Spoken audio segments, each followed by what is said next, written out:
Chapter 605. Chu Chinga's lips quirked up into a mocking smile. Ning Cheng, you didn't win. You lost. With your military strength, you could have kept Tianhui in check during Tianning's civil war a year ago and taken control of the country.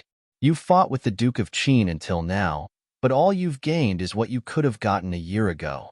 You can't even take over the 3 eastern prefectures. Do you think you've won? It had to be said that her words had kicked Ning Cheng in the heart and hit his sore spot. He was an intelligent man. Even without Chu Chinga's reminder, he knew that Long Fei Ye's first round didn't count as a true victory. At most, he'd messed up Long Fei Ye's plans. Even now, he couldn't tell what Long Fei Ye was planning. With his Ning clan's strength, he could have taken control of Tianning's western regions a year ago. But with Long Fei's power in Tianning, he could have taken control of the entire region a year ago. But Long Fei Ye hadn't done that. He hadn't even declared himself emperor in the south-central regions. Ning Cheng couldn't figure out why. Annoyed by Chu Chinga's words, Ning Cheng stood up and drew close to her with his tall, sturdy frame, giving Chu Chinga an oppressive feeling. This time, your lordship is definitely taking over the Chu clan. Ning Cheng said cold. I don't care if you win or lose. In any case, don't forget what you promised me. Chu Chinga reminded him. Rather than exchange Gu Beiwei for the Chu clan, you might as well exchange him for Han Yunqi. Ning Cheng, if you want to beat Long Fei Ye, you have to start with Han Yunqi. Otherwise, even if you have the Chu clan's troops, you won't be able to beat him. Boom. Ning Cheng suddenly punched the table next to Chu Chinga. Don't be so absolute in front of your lordship. You won't be able to bear the consequences. He had taken over the position of D-clan head at the age of 14. Since then, no one had dared to utter the word lose in front of him. Today, Chu Chinga had once again crossed his bottom line. If it wasn't for the fact that she was still useful to him, he would have sewn her mouth shut long ago. Frightened, Chu Chinga couldn't speak for a while. She watched as Ning Cheng walked out the door before recovering her wits. The hatred in her heart gave her great courage. She chased after Ning Cheng and stood in front of him. Ning Cheng, you're a dignified man. Are you going to break your promise to a weak woman like me? You promised me that you would help me deal with Han Yunqi after this matter is settled. What's the hurry? It's not over yet. Your lordship won't give way to the Chu clan. Han Yunqi. Hee, your lordship will bring her to you as well. Ning Cheng's face was cold. Now, get out of my way. Chu Chinga still wouldn't budge. Ning Cheng's gaze turned cold as he raised a hand. He never touched women, so he didn't touch Chu Chinga this time either. Still, a strong, domineering aura sent Chu Chinga tumbling to the ground. By the time Chu Chinga hit the ground, Ning Cheng was long gone. Women are so annoying, especially women like Chu Chinga. Ning Cheng couldn't figure out why a woman like Long Fei Ye would like her. From what he understood, that woman called Han Yunqi liked Long Fei Ye very much as well. She'd even gotten off her sedan chair to visit him on their wedding day. Although Han Yunqi was quite famous, birds of a feather flocked together. Most likely, all the women who liked Long Fei Ye were similar. Last time they met, she'd been staring at him non-stop. He hated such things the most. If not for his status, he would have shot her a glare long ago. Ning Cheng hesitated before ordering someone to send a letter back to the Chu clan. He didn't express any opinions on Long Fei Ye's request for the Chu clan to surrender, but only warned Chu Yuni that if the Chu clan didn't surrender by tomorrow night, he'd send troops to destroy them. When Ning Cheng received General Chu's letter, so did Long Fei Ye. When Long Fei Ye saw the words Gu Beiwei, he looked calm, but a complicated look flashed past his eyes. The fake Han Yunqi he'd met at Thousand Buddha Cave had told him that the Shadow Clan man had made a move there. Long Fei had no idea how or why the Shadow Clan fellow and Chu Yuni had started fighting at the Thousand Buddha Cave. He was only certain that the bearded man Chu Yuni had taken away was the Shadow Clan man. He'd always harbored suspicions about Gu Beiwei, but now Gu Beiwei had fallen into Ning Cheng's hands. Could it be that Gu Beiwei was the Shadow Clan man? Did something happen between the Nether and D clans? Or was it just a coincidence that the Shadow Clan man was still in the Chu clan's hands? Only by rescuing Gu Beiwei would he know the answer to all these questions. If Gu Beiwei really was a member of the Shadow Clan, then he must have a motive for getting close to Han Yunqi. Long Fei Yi would never allow anyone who knew Han Yunqi's secrets to fall into the D clan's hands. No matter what, he'd save Gu Beiwei. Gu Beiwei, he muttered to himself. Currently, Han Yunqi was drinking tea. Her hand trembled at the name, causing the teacup to fall to the ground and shatter. Long Fei Yi looked down with furrowed brows. As a tea addict, he was very particular about his tea sets. No matter where he went, he'd always bring a few sets with him. A tea set usually had 5 cups, but he always had 6. The extra one was a custom-made personal cup. He only had one custom-made cup, so even Tang Li had no use for it.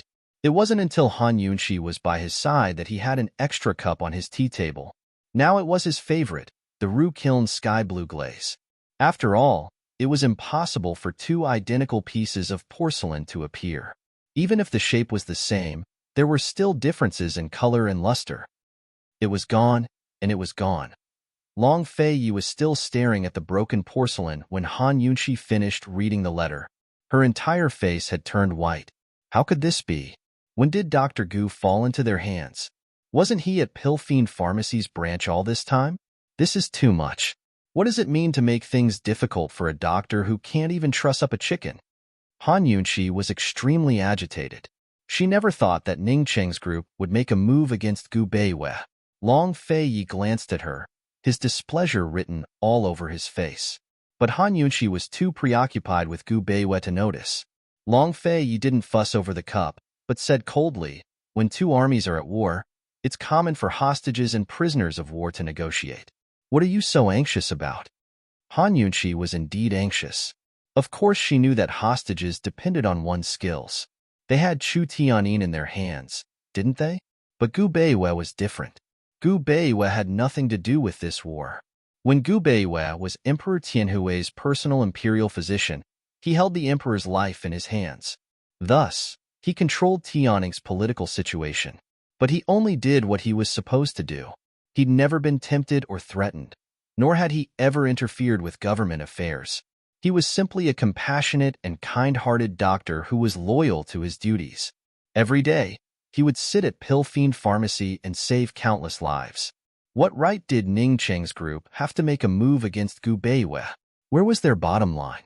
Han Yunqi was both angry and worried. After all, hostages had the worst days. How could Gu Beiwei's health take it? Aren't you anxious? Han Yunqi asked Long Fei Yi. Long Fei Yi didn't answer. Do you think Gu Beiwei is worth the Chu clan? Han Yunqi assumed that Long Fei Yi wasn't planning to save the hostages. She didn't speak, but furrowed her brows as she stared at Long Fei Yi. Long Fei Yi's gaze was originally cold, but after being stared at for a while, he actually averted his gaze.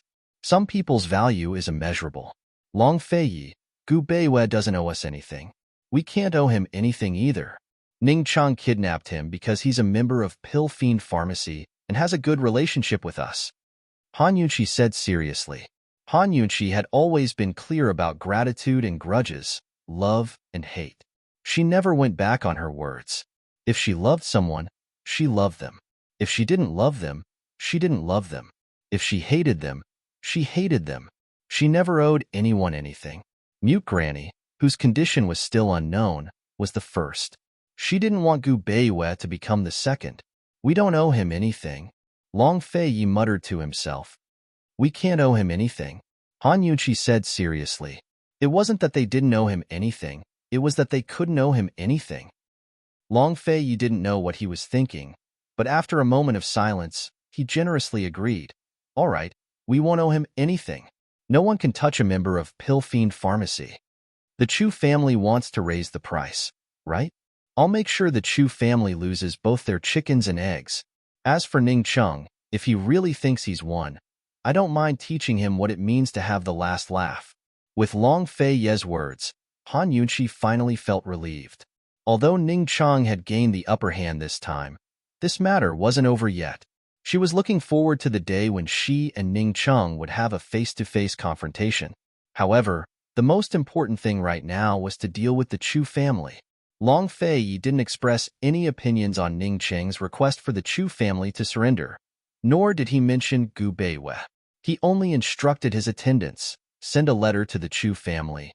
If this prince doesn't see the Chu family raise a white flag of surrender before nightfall, this prince will mobilize all 3 armies to exterminate the Chu family.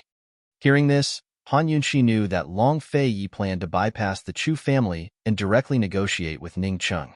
That was the wisest choice. This way, whether it was them or Ning Cheng, they wouldn't be under the Chu family's control. Whether the Chu family surrendered or not, Gu Beiwei would be safe for the time being. With the boulder in her heart temporarily lifted, Han Yunshi finally had the mood to seriously ponder over General Chu's letter. The letter only mentioned that Gu Beiwei was in Ning Cheng's hands, and that Ning Cheng planned to exchange Gu Beiwei for Chu Tianyi. Nothing else was mentioned. Han Yunshi didn't understand. How did Gu Beiwei end up in Ning Cheng's hands? There are so many people in Pill Fiend Pharmacy, so why did he choose Gu Beiwei? Han Yunshi asked seriously. Long Fei also wanted to know the truth. But before he figured out Gu Beiwei's intentions, he wouldn't tell Han Yunshi too much. Gu Beiwei must have run into Ning Cheng's men when he was running around. Tang Li, who'd been silent all this time, interrupted. Before, Chu Shifeng asked him about induced labor, but couldn't find him in all of Pill Fiend Pharmacy's branches. It was only at the Binhai branch that we got news that Gu Beiwei took a leave of absence to search for medicine in Medicine City. Who knew something would happen? Tang Li wasn't lying, but he and Long Fei both saw Gu Beiwei's leave of absence as an excuse. Han Yunshi sighed softly and didn't say anything. Even if Gu Beiwei's safety was only temporary, soldiers were often cruel and ruthless. Ning Cheng looked scholarly and refined, but he wasn't a scholarly general like Mu Qingwu. She just wanted to deal with the Chu clan as soon as possible, so she could find a way to rescue Gu Beiwei. She didn't have a good impression of the Chu clan to begin with, but now she loathed them even more. Tomorrow was the last day of the 10-day deadline. She wanted to see what else the Chu clan could use to negotiate with Long Fei. Chapter 606. As soon as Han Yunshi left, Tang Li immediately scooted over. Big bro, there's no need to guess. That guy in the Thousand Buddha Cave must be Gu Beiwei. Gu Beiwei must have fallen into the Chu clan's hands first, then Ning Cheng's. Once Ning Cheng got Gu Beiwei, he dug a hole for the Chu clan. That brat's too black-hearted. Long Fei didn't reply, so Tang Li continued, Big bro, what do you think happened in the Thousand Buddha Cave? How did Gu Beiwei get hurt like that? If he can't beat them, he can always run. Who in the world can catch up to him? He couldn't have hurt Chu Yunyi's blind eye, could he? Long Fei still didn't speak. The more Tang Li thought about it, the stranger he felt. Does Ning Cheng know about Gu Beiwei's identity? Could it be that Gu Beiwei and the Chu clan teamed up to trick both Ning Cheng and us? Or perhaps, Gu Beiwei and Ning Cheng are in cahoots? Tang Li muttered a bunch of guesses to himself. By the end, he was in disarray. He suddenly felt that Han Yunshi was quite lucky. She knew less and had fewer worries. She didn't have so many things she couldn't figure out. Big bro, what are you thinking? Tell me in secret, Tang Li begged. Unfortunately, Long Fei still ignored him. Ever since he was young, Tang Li hated Long Fei ignoring him the most. He coughed lightly a few times and slowly picked up the broken pieces of porcelain on the ground. Big bro, you'll definitely save Gu Beiwei. You were making sister-in-law anxious on purpose, weren't you? Despite Tang Li's words, Long Fei was still expressionless. A crafty look flashed past Tang Li's eyes as he muttered to himself, Big bro, the smell of jealousy is so strong. Tang Li assumed that Long Fei's stoic face would show some emotion, but Long Fei was still expressionless. Still, he stood up and kicked Tang Li's chair to pieces. Before Tang Li could react, his butt hit the ground with a thump. He was 100% sure it was a flower. In any case, he'd been sleeping on his stomach all night. Chu Yunyi and General Chu were eagerly anticipating Long Fei and Ning Cheng's replies. They wanted to sit and watch the battle while Long Fei and Ning Cheng fought it out. But when they received Long Fei and Ning Cheng's replies at the same time, both of them lost all hope. Long Fei and Ning Cheng's replies were the same. They wouldn't give the Chu clan any chances. Either they surrendered, or they'd send out their troops and flatten Fenglin Prefecture. General Chu thought he was smart enough to beat around the bush. In the end, he still had to choose between Long Fei and Ning Cheng. General Chu's arm was wrapped tightly in bandages. Anyone who didn't know better would think his arm was broken, but his arm was covered in medicine to stop the itching and pain. The amount of poison in his hand was increasing by the day. He didn't know how much longer he could hold out. It was impossible to say that he hadn't given up on the choice. He hoped that the poison in his hand could be cured and that his son would be safe. Big bro, I want to choose the Duke of Qin. As I see it, Ning Chang can't deal with the Duke of Qin. Rather than make the Chu clan his enemy, it's better to pledge loyalty to him. As long as we're his subordinates, we'll have plenty of chances to plot revenge in the future. Since the Duke of Qin gave the Chu clan this chance, shouldn't the Chu clan have the courage to take it? General Chu murmured. What if I say I choose Ning Chang? Chu Yuni retorted. How could Chu Yuni have no selfish motives? Actually, he had already considered surrendering to Long Fei Yi and Ning Chang before Ning Cheng and Ning Cheng's letters of surrender. He believed that he hadn't misjudged Ning Chang. Ning Chang might have the strength to fight for the world, but he definitely didn't have the heart to do so. Otherwise, with the Ning clan's wealth and military might, Ning Chang wouldn't have waited until now to betray Tianning.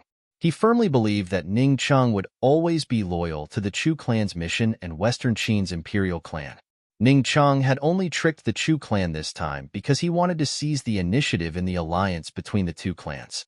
Long Fei Yi might want to destroy the Chu clan, but Ning Chang wouldn't. Hearing Chu Yuni's explanation, General Chu grew dissatisfied. Big bro, are you going to fall in the same place twice? You've already suffered at Ning Cheng's hands. I won't be wrong this time. Chu Yuni was stubborn. No. The Chu clan doesn't have the confidence to make any more mistakes.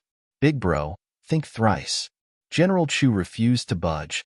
If Big bro insists, then please forgive this brother of mine. Before he could finish, Chu Yuni cut him off. He was very clear on his younger brother's temper. If things went south, he'd take his men and surrender to Long Fei Yi. Since even I, the clan head, can't make the decision, then let the heavens decide, Chu Yuni said as he took out a gold coin. Heads, the Duke of Qin. Tails, Ning Chang. How's that? General Chu hesitated for a long time before nodding his head. In the end, he didn't want to fall out with Chu Yuni. Chu Yuni generously handed the coin to General Chu for him to toss. General Chu didn't decline, but tossed the coin high into the air before catching it in his palm and opening it in front of Chu Yuni's face. Both of them stared at the coin with different expressions on their faces. The coin was tails, which meant Chu Yuni had won. General Chu quickly flipped the coin over and saw that the other side was heads. There was nothing fishy about the coin at all. He'd lost. Such is the will of heaven, Chu Yuni said simply before taking the coin away. Actually, there was something fishy about the coin. No matter how you tossed it, tails would always be heads. Unfortunately, General Chu wouldn't toss it a second time. While General Chu was disappointed, Chu Yuni patted him on the shoulder. Trust me, Long Fei Yi and Han Yunqi will never give up on Gu Beiwei. Tianyin will come back. General Chu had no choice but to write a letter to Ning Chang immediately. Chu Yuni wanted to take the risk, but he couldn't afford it. He had to have Ning Chang meet with Long Fei Yi before nightfall tomorrow. Otherwise, if the Long Fei Yi didn't get a reply from the Chu clan, he'd kill Tianyin in a fit of rage. Then General Chu would have no hope left for the rest of his life. Once the letter was sent out, General Chu didn't sleep for an entire day and night. It wasn't until the sun was setting that he received a reply from Ning Chang, saying that he'd already finished talking with Long Fei Yi. They'd meet at Fenglin Prefecture's famous octagonal pavilion tomorrow afternoon to exchange hostages. In other words, Long Fei Yi has agreed to the exchange. General Chu was overjoyed. Chu Yuni wasn't surprised. I told you not to worry long ago. Han Yunqi was Long Fei Yi's weakness. So Han Yunqi's weakness was Long Fei Yi's weakness as well. As long as Tianyin can come back, General Chu thought, I don't care if my arm is crippled. In the future, the Chu clan will rely on Tianyin. Since they'd chosen Ning Chang, the Chu clan had to protect Fenglin Prefecture as well. General Chu didn't sleep for the entire night, but set up an inescapable net to make all the necessary preparations. First, he was prepared to cooperate with Ning Cheng's army. If the Long Fei Yi decided to attack the city after the exchange, they wouldn't be caught off guard. Second, He was prepared to deal with Long Feiyi in case the Long Feiyi played any tricks and refused to hand over Chu Tianyi. After all, he and Chu Yuni couldn't use the driving arrow arts, and Ning Cheng wasn't Long Feiyi's match. If General Chu was so wary of exchanging hostages on his own turf, heaven knows how much he feared Long Feiyi. The next day, Ning Cheng arrived ahead of schedule, while Long Feiyi showed up as promised. The Chu clan had arranged for a group of archers to surround the octagonal pavilion, but more were hidden in the shadows. Ning Cheng sat alone in the pavilion, sipping wine while Chu Yuni and General Chu stood to one side. After entering the tiger's den, Long Feiyi had only brought along Han Yunxi and Tang Li. He held Han Yunxi in his arms, while Tang Li held Chu Tianyin in his custody. Last time, Chu Tianyin had been tormented miserably by Han Yunxi and Tang Li, but he hadn't suffered any injuries. Besides looking a little skinnier, he didn't seem to be in any serious condition. As soon as they reached the octagonal pavilion, Long Feiyi sensed that there were many experts lying in ambush around them, but he didn't pay them any attention. From a distance, he could see Ning Cheng sitting in the pavilion, but he didn't pay much attention to him either. Instead, he walked over expressionlessly. Han Yunxi, on the other hand, noticed Ning Cheng. Today's Ning Cheng wasn't the scholarly robed Ning Cheng she'd seen last time, nor was he the white-robed, silver-armored General Ning that people usually talked about. Today, Ning Cheng was dressed in the same black robes as Long Feiyi, looking noble and domineering with a threatening aura. But Han Yunxi could tell at a glance the difference between the two of them. Long Feiyi's domineering aura was cold and emotionless, while Ning Cheng's domineering aura was arrogant and wild. The coldness in his eyes was different from Long Feiyi's. His coldness was arrogant and aloof, while Long Feiyi's coldness was cold and emotionless. She hadn't misjudged before. Ning Cheng's elegance was just an act. Of course, Han Yunxi wasn't concerned about these things. She was concerned about Gu Beiwei. There were only 3 people in the pavilion. She didn't see the familiar white figure. Long Feiyi seemed to know her worries. As soon as he entered the pavilion, he asked coldly, "Where's Gu Beiwei?" Ning Cheng's lips curled into a cold smile. He was no longer respectful. He didn't even stand up. He just sat there casually and poured a cup of wine for Long Feiyi. "Sit."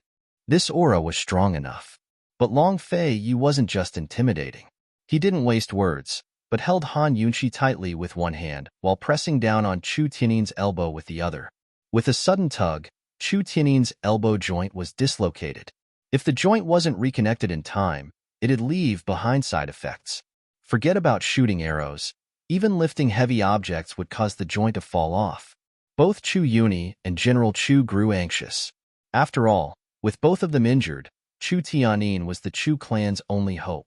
Before Long Feiyi could ask any questions, General Chu quickly said, "Gu Beiwei's right in the woods.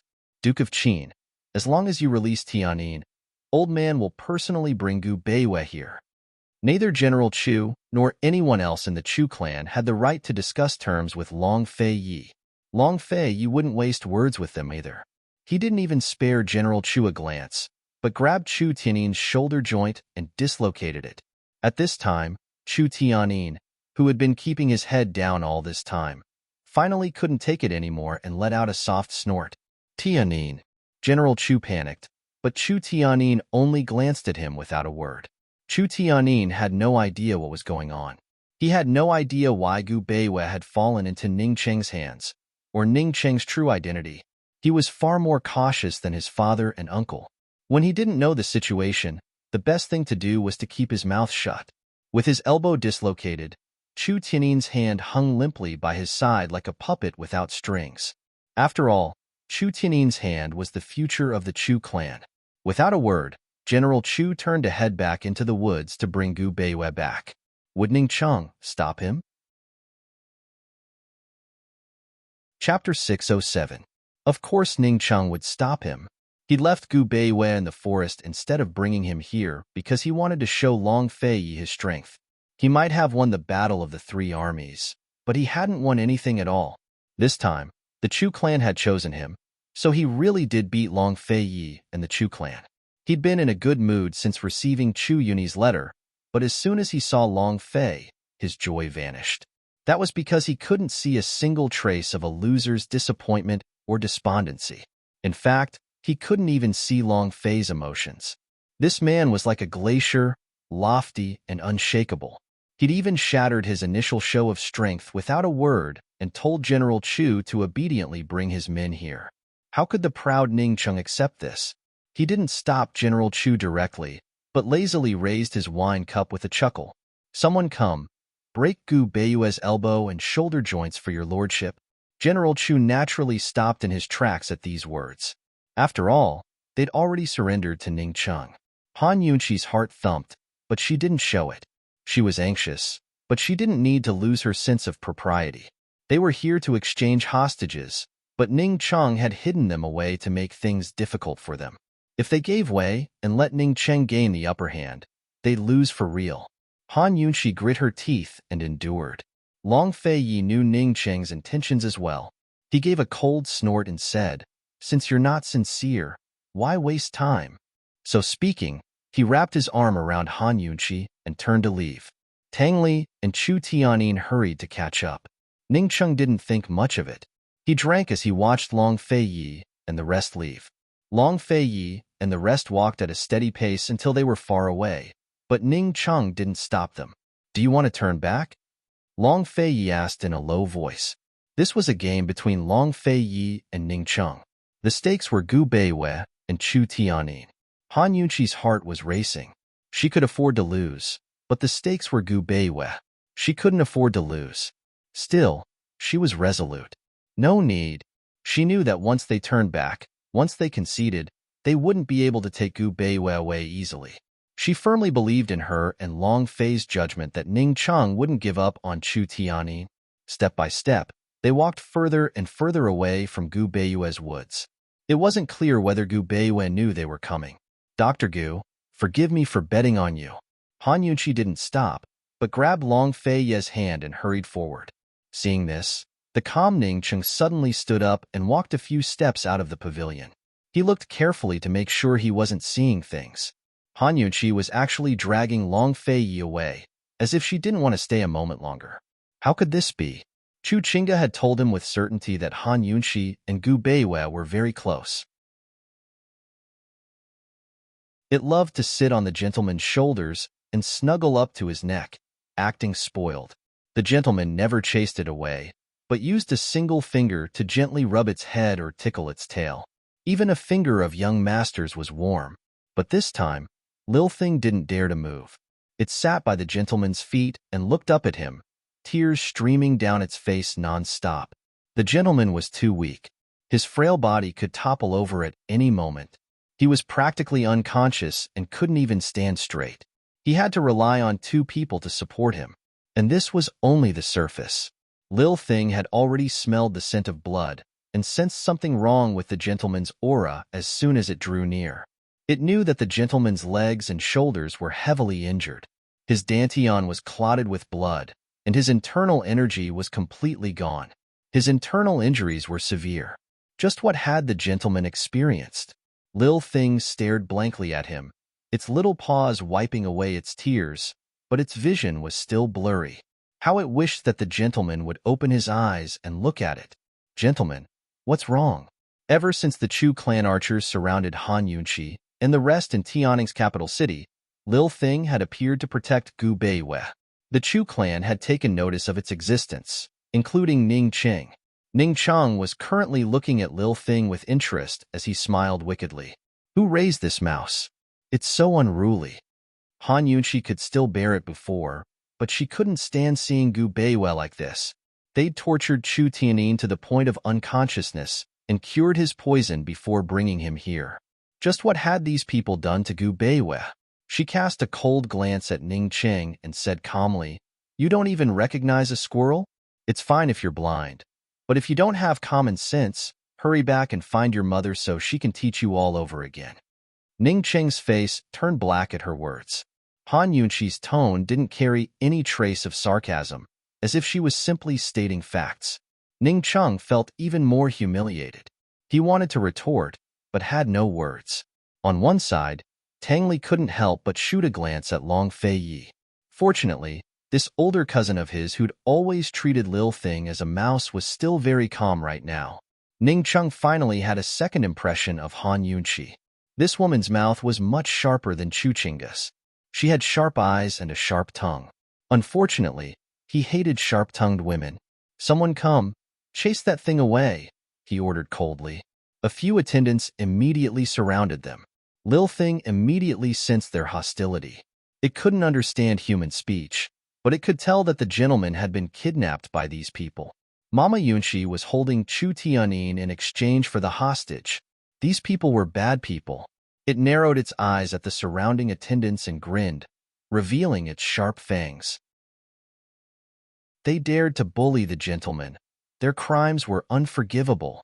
Just as the attendants were about to pounce over, Lil Thing nimbly leaped and landed on one of their faces. With a vicious swipe of its sharp claws, Lil Thing actually tore off that person's entire face. Lil Thing was angry. "Oh!" The man screamed as blood flowed from his face. It was a ghastly sight, frightening everyone around them into backing away. The crowd had yet to recover from their shock. The little thing was extremely fast. Its figure flashed and stepped on the faces of the people who surrounded it. Its sharp claws accurately pierced into their eyes. Anyone who was pierced by it was completely blinded. Wails filled the air as Ning Chung rose to his feet in shock, staring at Lil Thing in disbelief. Lil Thing didn't even let go of the two guards supporting Gu Beiwei. As soon as they let go, Gu Beiwei toppled forward. Han Yunqi was about to rush over when Lil Thing scurried past. It was so small, only the size of a palm, but it used its claws to support Gu Beiwei's chest, taking all of his weight so he wouldn't hit the ground. Afraid that he'd be hurt, Lil Thing's claws were curled up. When you loved someone, you couldn't bear even the slightest bit of pain. But sir, how could you be hurt so badly? Lil Thing propped himself up as tears streamed down its face. The blood on its claws dripped down to mix with its tears and wet its face. Driving arrow arts, Ning Chung said coldly. How could he be provoked by a mere mouse? All of the Chu clan's driving arrow arts aimed their arrows at Lil Thing. Lil Thing's face was covered in blood as it looked around, bearing its sharp fangs and murderous aura. It was so frightening, yet so heart-wrenching.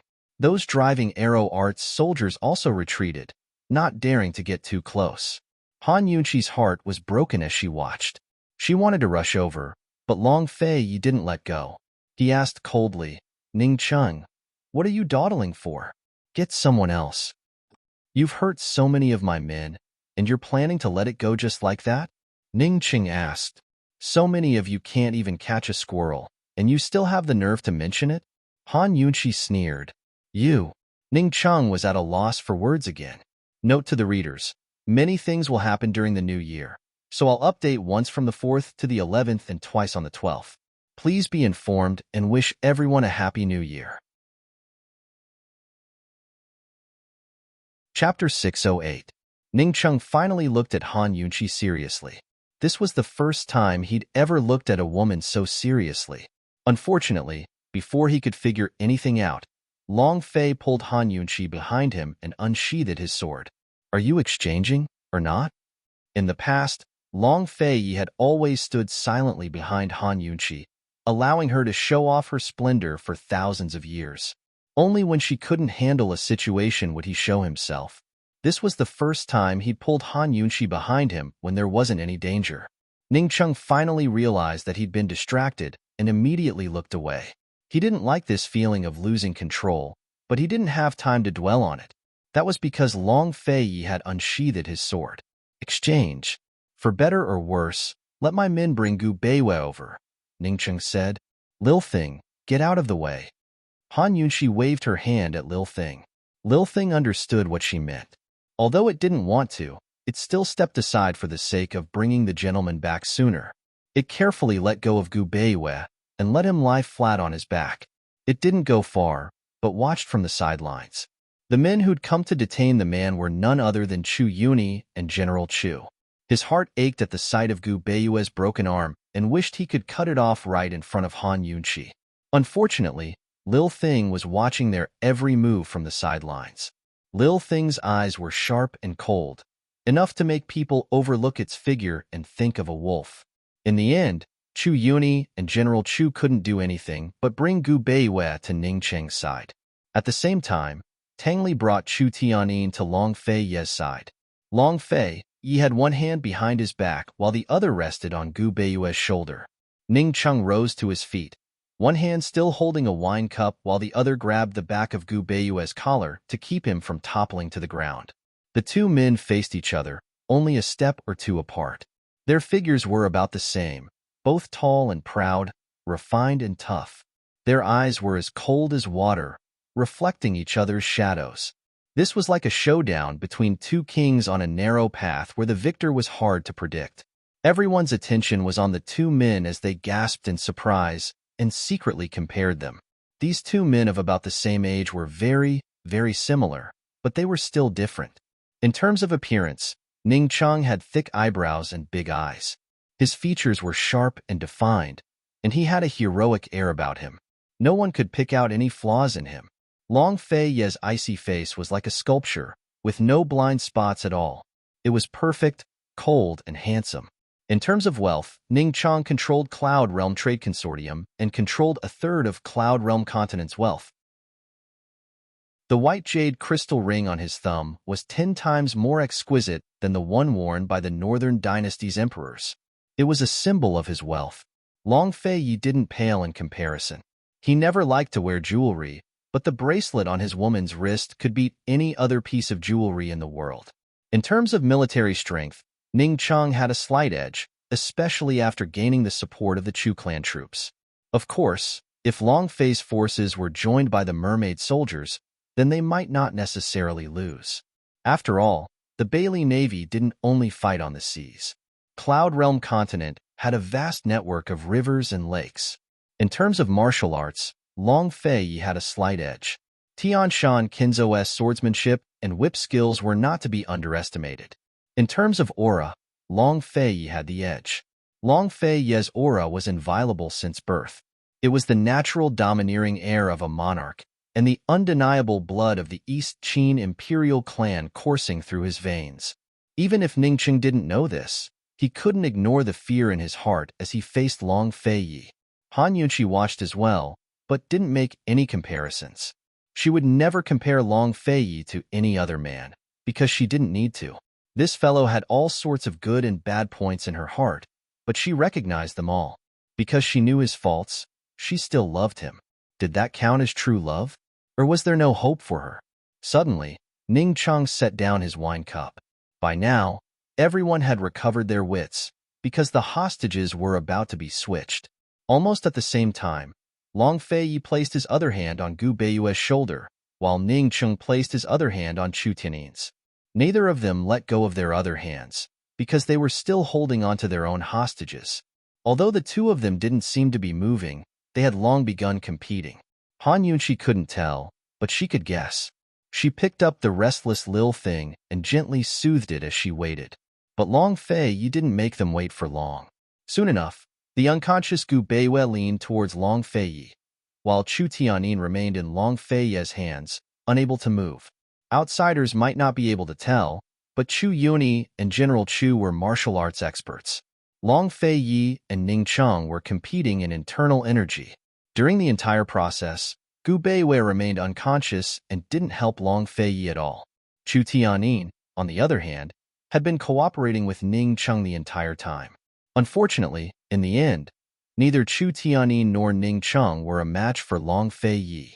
Just how deep was this man's internal energy? It was enough to make one wonder if he'd already surpassed his master, the old man from Kinzo. Gu Beiwei was already leaning against Long Fei's shoulder. Although Ning Cheng hadn't let go of him yet, the outcome was already decided, so it didn't matter much. Meanwhile, Long Fei's hand was still firmly pressed against Chu Tianyin's shoulder as he fought against Ning Cheng. Ning Cheng released Gu Beiwei and shrugged his shoulders before backing away. Long Fei's lips quirked up in disdain as he pushed Chu Tianyin out of the ring. Han Yunqi hurried forward to help Gu Beiwei, but Long Fei tossed Gu Beiwei to Tang Li instead. The impatient Han Yunqi knew what was going on and didn't say a word. Lil Thing immediately jumped onto Tang Li's shoulder, and stared at its gentleman while wiping away its tears. The blood on its claws stained its eyes, making for a comical and pitiful sight. Han Yunshi immediately took Gu Beiyue's pulse, only to discover that Gu Beiyue's pulse was very weak. It seemed like he'd been seriously ill and hadn't recovered yet. Just like the last time, it was impossible to tell the exact illness, only that his body was very weak. Han Yunshi wasn't sure if Gu Beiyue's pulse was strange, or if her medical skills were limited and she couldn't pinpoint the crux of the problem. After Chu Tianin was pushed away, Chu Yuni and General Chu immediately arranged for him to leave so they could find a doctor to treat his hand. He glanced back at Ning Cheng as if wanting to say something, but in the end he said nothing and left first. Now that she'd gotten the man, it was time to leave. Han Yunshi hurried back to Medical City to write a letter to Third Elder Shun, telling him to hurry over and examine Gu Beiyue in detail so he could nurse his body back to health. Doctors didn't treat themselves, so Gu Beiyue's body was beyond her ability to treat. Long Fei didn't want to linger either and turned to leave, but Ning Cheng called him back. Duke of Qin, it's rare for us to meet. It won't be too late to drink a cup before you leave. Not interested, Long Fei said. Could it be that you're afraid of getting drunk? Hee. I forgot that the Duke of Qin only drinks tea. Someone come, bring some tea. Ningqing laughed. If Long Fei still refused to drink after being provoked like this, those who didn't know better would think he was afraid. Ningqing loved wine and had a bottomless capacity for it. Long Fei knew this. He turned back and openly sat down across from Ningqing. Before he could speak, Ningqing was overjoyed and laughed. Someone come, bring out the dishes. Today, your lordship and the Duke of Qin won't leave until we're drunk. Soon enough, a group of servant girls brought in food and wine to fill the stone table. This was a premeditated Hongmin banquet. Han Yunshi glanced at the wine on the table, her lips curling into a contemptuous smile. Since Long Fei had sat down, she'd accompany him to the end. There was no point in her being anxious. Without Long Fei's protection, it was impossible for her and Tang Li to take Gu Beiyue out of Fenglin Prefecture. She decisively let Tang Li help Gu Beiyue to sit under a tree. Although her medical skills weren't great, she could at least perform acupuncture on Gu Beiyue to help him recover and feel more comfortable. Tang Li was about to help Gu Beiyue sit down when Han Yunshi suddenly stopped him. Take off your clothes. Cough. Tang Li narrowly avoided choking himself as he looked at Han Yunshi in disbelief. Even the tips of his ears were burning. You. My brother. His brother. What are you stammering for? Take off your clothes and lay them on the ground for Dr. Gu to sit. He can't take it in such cold weather. Han Yunshi was very serious. Tang Li exhaled in relief and was about to roll his eyes when he saw Gu Beiyue's pale face. His heart softened, and he nimbly took off his fox fur robes and laid them on the ground. Lil Thing watched on anxiously from the side, wishing it could grow bigger so the gentleman could lie comfortably on its fur. As soon as Gu Beiyue sat down, Han Yunshi took out a life-saving pill and had him take it. Lil Thing wanted to tell Mama Yunshi that the gentleman's shoulder was injured, but it didn't dare to touch the wound. It didn't know how to tell her. After all, the gentleman was dressed in clean white robes and had no visible wounds. But its nose wouldn't make a mistake. It kept tugging at the hem of Mama Yunshi's robes anxiously. Han Yunshi was currently sitting behind Gu Beiyue as she carefully applied the needles. She noticed Lil Thing as well and assumed it was just worried about Gu Beiyue. While Han Yunshi was applying the needles, Long Fei had already started drinking with Ning Cheng in the pavilion. The two of them were practically having a drinking contest as they gulped down a cup in quick succession. Han Yunshi only glanced in that direction, most of her attention still on Gu Beiyue's side. But after she finished applying all the needles, she carefully looked towards the pavilion and raised her hand silently. Others might not know what she wanted to do, but Tang Li could tell at a glance. This woman was going to use the pear blossom teardrop rain. After all, they couldn't use force unless absolutely necessary in this situation. If they could, His Highness Duke of Qin would have ended the fight long ago instead of wasting time with Ning Cheng. This woman wasn't an impulsive or hot-headed person, so what was she planning to do? Han Yunshi adjusted her aim while Tang Li knitted his brows. Once she was done, Tang Li, an expert in hidden weapons, glanced at her and knew who she was aiming at. But Tang Li's entire body felt unwell at the sight. Alarmed, he cried out, "Sister-in-law, what are you planning to do?" Han Yunqi ignored Tang Li and activated the pear blossom teardrop rain to shoot out a needle. Why did Han Yunqi shoot out a needle? Who was this needle aimed at? Chapter 609. It wasn't aimed at anyone else, but Long Feiyi. That was why Tang Li was so shocked that he felt unwell. The pear blossom teardrop rain was a powerful weapon, but it couldn't escape the senses of an expert. Long Feiyi and Ning Cheng both sensed the weapon approaching. Because the weapon had come from Han Yunqi and Tang Li, Ning Cheng was certain that it was aimed at him. Although he didn't move, his eyes flashed with disdain and loathing. He almost thought that Han Yunqi was different from Chu Qingge, but now it seemed that they were just SOSO. What a fool. No, Han Yunqi was even stupider than Chu Qingge. She'd actually used force to stir up trouble in a place like this, and she'd even used a hidden weapon for a sneak attack. If she used it, then so be it. She'd even been discovered as soon as she drew her needle. She's simply a joke. As the needle drew closer, the scorn in Ning Cheng's eyes grew more and more intense. She wanted to hurt me with a mere needle? He held his wine cup in one hand as he continued his drinking contest with Long Feiyi. His other hand rested on the table, preparing to catch the needle and thoroughly humiliate Long Feiyi. Of all the women he could find, he just had to keep an idiot like her by his side. Ning Cheng waited, but as the needle drew closer, he suddenly realized that something was wrong. Judging from the strength and direction of the needle, it wasn't aimed at him, but Long Fei. Had Han Yunqi gone mad? She wanted to sneak attack Long Feiyi? In a flash, Ning Cheng completely changed his view of Han Yunqi. Was Han Yunqi even stupider than he thought? Had she missed? Or was she more treacherous than he thought? Was she planning to betray Long Feiyi? Besides that, Ning Cheng couldn't think of any other reason. He couldn't figure out this woman. When it came to assassination weapons, especially those from the Tang clan, Long Fei was far more familiar with them than Ning Cheng. As soon as he sensed the needles flying at him from behind, he knew they were aimed at him. Moreover, judging by the strength and speed of the needles, he was certain that they'd come from the pear blossom teardrop rain hidden in Han Yunqi's sleeve. What was this woman trying to do? To be honest, Long Fei couldn't figure it out. But he didn't hesitate for even a second. He sat there, unmoving. The needle drew closer and sank into Long Fei's back. It wasn't deep, but it didn't fall out of Long Fei's back. Long Fei only needed to circulate his internal energy to force it out, but he didn't. The position of the needle wasn't fatal, but only Han Yunqi knew what kind of poison was on the needle. Long Fei acted as if nothing had happened and continued to drink with Ning Cheng. He rarely drank, but it didn't mean that he didn't know how to drink.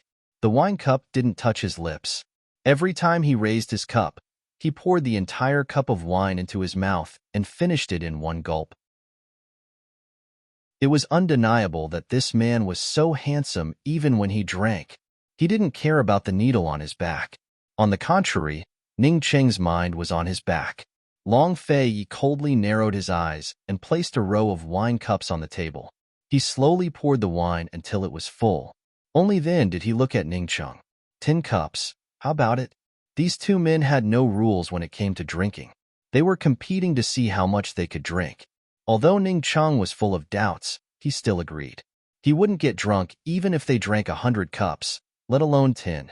However, Long Fei would definitely get drunk. No matter how good Long Fei's alcohol tolerance was, even if it was better than his, he would still get drunk. This was because all the wine here had a drug added to it called Distillers' Grains No. 7. As long as a single drop was added into a large jar of wine, the alcohol content of the entire jar would be doubled. It had to be known that this wine was strong. An average drinker would get drunk after 1 cup. Even the best drinker wouldn't be able to last more than 10 cups. And now, he and Long Fei had each drunk 15 cups. He had taken the antidote beforehand and was waiting for Long Fei's alcohol to kick in and turn him into a drunken mess. 10 cups? Ning Cheng was a bit incredulous. It seems that Your Highness Duke of Qin has a good tolerance. Long Fei was very straightforward. He didn't wait for Ning Cheng to reply, but poured cup after cup into his mouth. If Ningqing didn't follow, he'd lose. If Ningqing followed, the first one to get drunk would be the loser. Naturally, Ningqing wanted to follow, so he didn't waste words and poured himself 10 full cups. Just like Long Fei Yi, he downed cup after cup in one gulp. Their drinking style left Chu Yuni and General Chu speechless. Meanwhile, behind Long Fei Yi, Tang Li was still stroking his chin, trying to figure out what that needle on Long Fei Ye's back was all about. He wasn't worried about Long Fei Ye's tolerance at all. With Long Fei Ye's normal tolerance, even 10 jugs of such strong alcohol wouldn't be a problem, much less a trifling 20 cups. As for Han Yunqi, she'd never seen Long Fei Yi drink before, so she wasn't sure how much he could drink. Still, she wasn't worried about Long Fei Yi. She was carefully changing the needles on Gu Beiyue's back, her eyes hooded and serious. No one dared to disturb her. Very soon, Long Fei Yi and Ning Cheng had both downed their 10 cups of wine. Long Fei Yi sat upright with an unchanging expression, cold and noble. He didn't look like someone who'd drunk at all. Ning Cheng looked the same as usual, but the victor was still undecided. Still, Ning Cheng couldn't understand. Why wasn't Long Fei Yi drunk yet? No matter who drank strong alcohol with Distiller's Grain No. 7, they'd be dead drunk within 20 cups. Long Fei Yi had already downed 25 cups, so why wasn't he affected at all? Why? While Ning Cheng was still trying to figure it out, Long Fei poured another round of wine into the cups in front of him. Again, there were 10 cups. A complicated look flitted past Ning Cheng's eyes. He didn't follow immediately, but the retainer by his side couldn't help but cough lightly. He was reminding Ning Cheng that the antidote he'd taken could only block off 25 cups of wine at most. If he drank any more, he'd run out of antidote for Distiller's Grain No. 7. Based on the doubled alcohol content, he could drink 5 more cups at most. Anything more than that, and he'd be dead drunk. You're not following? Long Fei Yi raised his eyebrows and asked. Ning Cheng's face was cold, and he didn't say anything, but he still began to pour wine. After the cups were full, the two of them began to drink one cup after another. However, Ning Cheng suspected the hidden needle on Long Fei Ye's back. At this time, Han Yunqi had already finished a course of acupuncture for Gu Beiyue. She took back all the gold needles and was about to get up. Who knew that Lil Thing would suddenly jump onto Gu Beiyue's leg and tear off a piece of cloth, revealing Gu Beiyue's injured knee. Seeing this, Han Yunqi was shocked. She hurriedly squatted down to examine it. She carefully tore the cloth, and when she saw the wound, she sucked in a breath of cold air. This wound was caused by the Chu clan's arrow. It injured the tendon, which was also commonly known as the tendon. Han Yunqi hurriedly examined the wound in detail. She found that the wound had been there for a long time, and the recovery wasn't optimistic. Firstly, it was because the wound was caused by the Chu clan's arrow, and it wasn't treated in time. Secondly, it was because the wound hadn't healed before it stopped using medicine. Thirdly, it was related to Gu Beiyue's physical condition. His body's foundation wasn't good, and he couldn't withstand such a serious injury. The more Han Yunqi looked, the angrier and more anxious she became. Gu Beiyue's injury couldn't be delayed.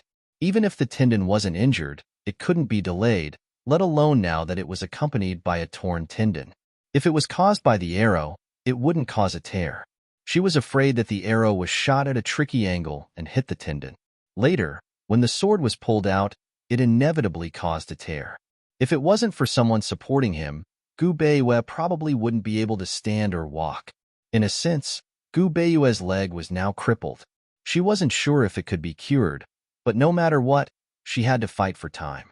The sooner the treatment was treated, the more hope there would be, and the fewer side effects there would be. At this time, Lil Thing supported Gu Beiyue's right shoulder and squeaked. Han Yunqi's heart unconsciously thumped. She knew that Lil Thing had found the wound again. She didn't care about the propriety between men and women. In that instant, the entire place fell silent. Everything was still, as if time had stopped. Only the wine on Ning Cheng's face dripped down along his well-defined features. Chapter 6:10. Inside and outside the pavilion, everyone's attention was focused on the two of them. Silence reigned. Ning Cheng's face and hair were covered in wine, his expression as splendid as one could imagine. Still, not everyone was looking at him, because many of them were staring at Han Yunqi in disbelief. For example, Chu Yuni and General Chu. Long Feiyi, on the other hand, was looking at Ning Cheng with a mocking smile. Han Yunqi wasn't very tall, so she looked even more petite next to the two men who were around 9 meters tall. Still, her aura didn't lose out to any of the men's. At this moment, her icy eyes were filled with anger and disdain. In any case, she was angry. She was already anxious to leave because of Gu Beiyue's injuries, but Ning Cheng's words had clearly angered her. At this moment, the stunned Ning Cheng moved. He slowly wiped the wine from his face as he narrowed his eyes at Han Yunqi. He didn't say anything, but all the guards in the surroundings, whether out in the open or in the dark, came forward and surrounded the pavilion tightly. There were a total of 3 circles. 1 circle of archers, 1 circle of soldiers, and 1 circle of black-clothed experts. Han Yunqi, you dare. Ning Cheng's icy voice was filled with towering rage. His knuckles cracked as he clenched them so tightly that they seemed ready to strike at any moment. But Han Yunqi wasn't afraid at all. In fact, she was even angrier than him. Ning Cheng, this cup of wine is for you to wash your face. It's to remind you not to be so shameless. Don't think no one can tell just because you used distiller's grain number 7 to cheat. Ning Cheng's anger abated at her words. This woman actually saw through it? Distiller's grain number 7 wasn't poison or medicine, but a rare auxiliary ingredient for wine. Very few people in the world knew about it.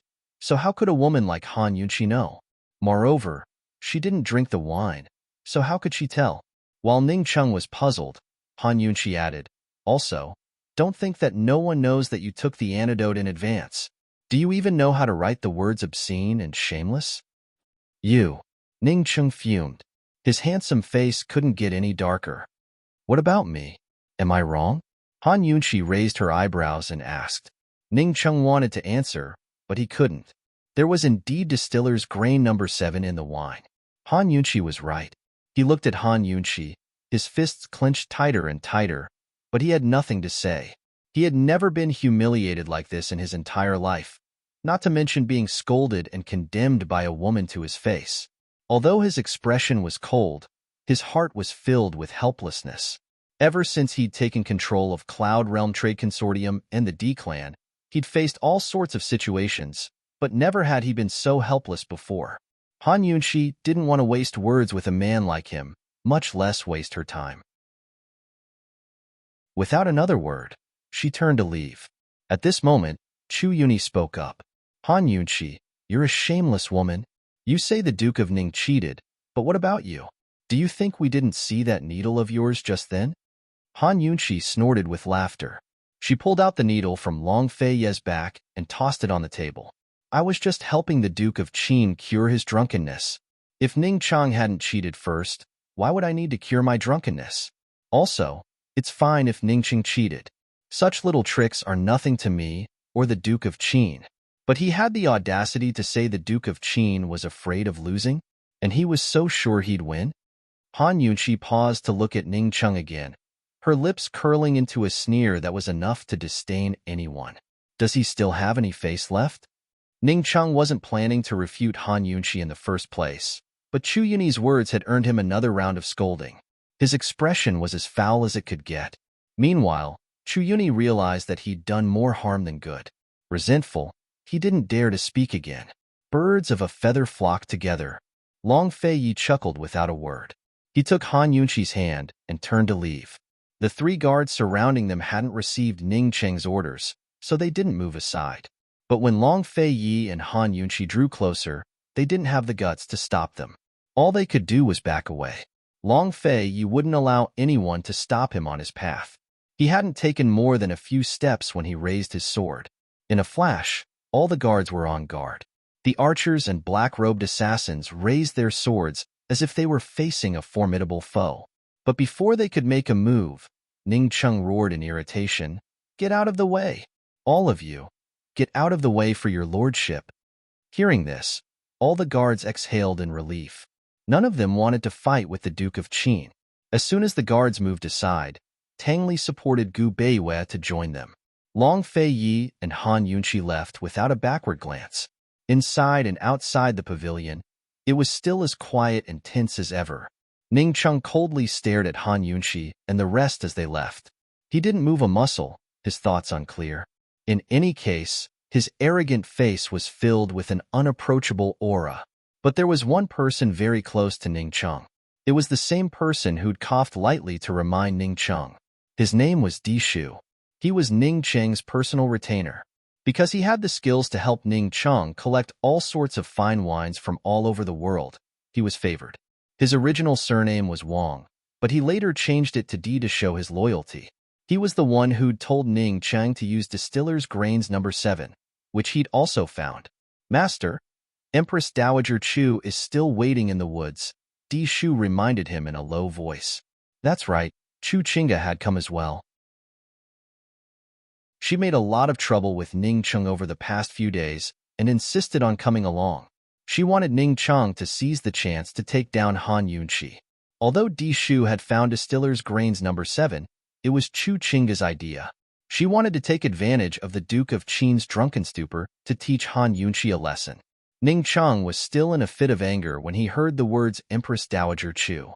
His temper flared as he viciously kicked Di Shu out of the pavilion. The man tumbled out of the pavilion and flipped a few times before coming to a stop. That wasn't enough for Ning Cheng to vent his anger. He kicked over the table and strode out of the pavilion. Instantly, everyone made way for him, afraid of being caught in the crossfire of his anger. Ning Cheng didn't target anyone, but kept looking in the direction Han Yunqi and the rest had left. Everyone was in disbelief. Was the Duke of Ning really going to let the matter rest after being splashed with wine? That's impossible. By now, her petite figure had turned into a blur, but Ning Cheng continued to stare and stare. Actually, he hadn't planned to do anything to Long Fei Yi in a drinking contest. Even he disdained using such a method to win against Long Fei Yi. He simply wanted to buy some time for Chu Qingge, so she could settle accounts with Han Yunqi on her own. That way, he wouldn't have to be bothered every day. Seeing Han Yunqi's retreating form, Ning Cheng felt an impulse to run over and explain things to her. He disdained the idea as his lips curved up into a scornful smile. He wiped his face again and licked the wine off his fingers. After a while, he muttered to himself, Long Fei Yi, you have good eyes. Just wait. Your lordship will have a real drinking contest with you one day. Soon enough, Chu Qingge emerged from the woods after receiving the news. She had endured for so long to see Long Fei Yi, all for the sake of Ning Cheng's good news. Who knew that Ning Cheng would let Han Yunqi and Long Fei Yi go so easily? Chu Qingge's angry voice reached his ears before she even arrived. Ning Cheng, what's the meaning of this? Was your promise to me just a bunch of nonsense? Ning Cheng withdrew his gaze and resumed his usual arrogance. He ignored Chu Qingge and looked coldly at Chu Yuni and General Chu. Someone come, take these two to the three-way prison. Without your lordship's orders, no one is allowed to visit them. Ning Cheng, what's the meaning of this? Chu Yuni and General Chu were both alarmed, especially Chu Yuni. They'd already surrendered, so what else did Ning Cheng want? Ning Cheng looked at the two men disdainfully. Your lordship doesn't keep useless people in his army. Chu Yuni was blind in one eye, while General Chu was crippled in one arm. One couldn't aim at a target, while the other couldn't shoot an arrow. In Ning Cheng's eyes, they really were useless trash. Someone come. General Chu ordered, and the surrounding archers surrounded them. But Ning Cheng only looked around before smiling coldly.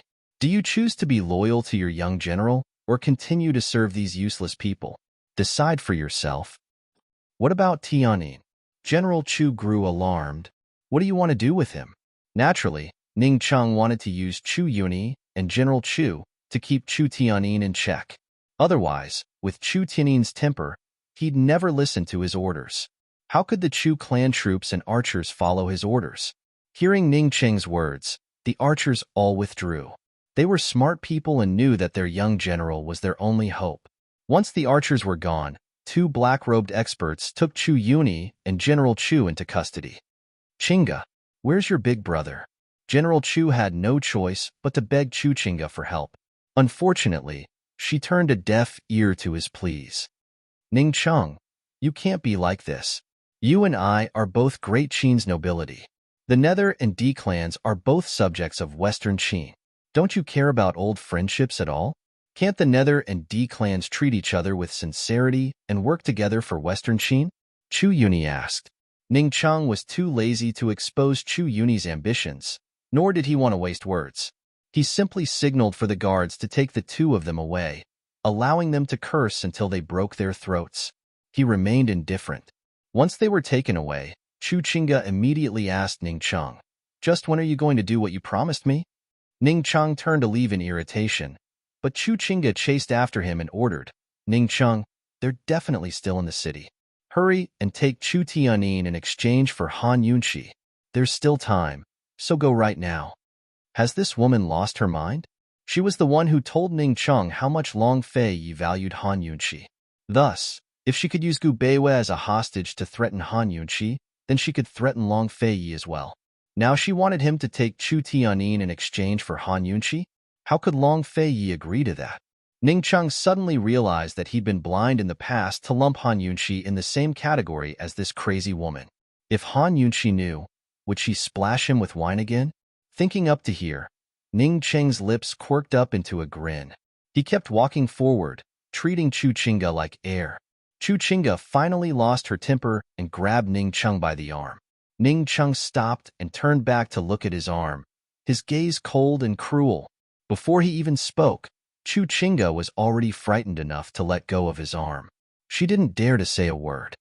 "Once your lordship defeats the Duke of Qin, I'll naturally fulfill my promise," he said coldly as he strode off. Coldly, he strode away. He wanted to check on Chu Tianyin's condition and have a good chat with him about the Nether clan surrender. Although they were in Fenglin Prefecture and could attack Yiyun and Yaoshui prefectures at any time, Ning Chung had no intention of starting a war. But what about Long Fei Yi? By now, they just left Fenglin Prefecture's gates.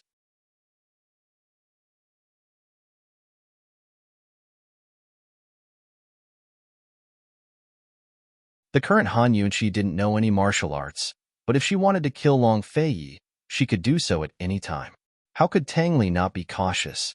In fact, Long Fei Yi had already exposed his weakest back to this woman more than once. If he really died at her hands, then he, Long Fei Yi, would accept it. Long Fei Yi ignored Tang Li and didn't intend to answer. Separated by the curtains, Han Yunxi couldn't see Tang Li's furrowed brows. She answered for Long Fei Yi, "Because your big brother trusts me." As soon as she walked into the pavilion, she knew that Ning Chung had added distiller's grain number 7 to his wine. This was an auxiliary ingredient for winemaking, but it was also the most poisonous ingredient. The difference between strong wine and poison was not only in the quantity, but also in the other ingredients. At first, she didn't pay much attention to it. She only thought that Ning Chung was a good drinker. Later, when Ning Chung asked Long Fei Yi to drink, she knew what Ning Chung was planning. For her, to neutralize distiller's grain number 7, she didn't even need an antidote. All she needed was a needle.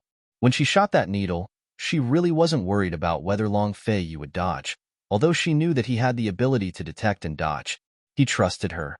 Hee. Then if my big brother points his sword at you one day, will you trust him?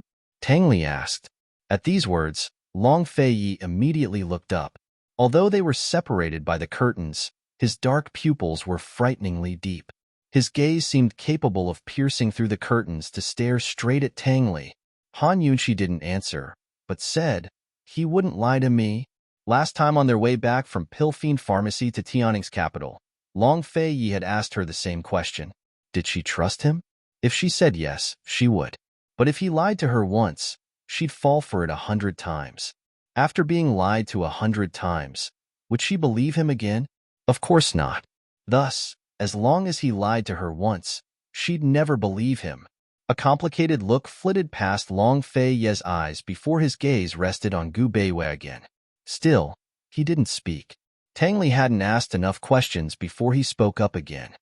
Sister-in-law, then if, before he could finish his question, Long Fei Yi cut him off coldly.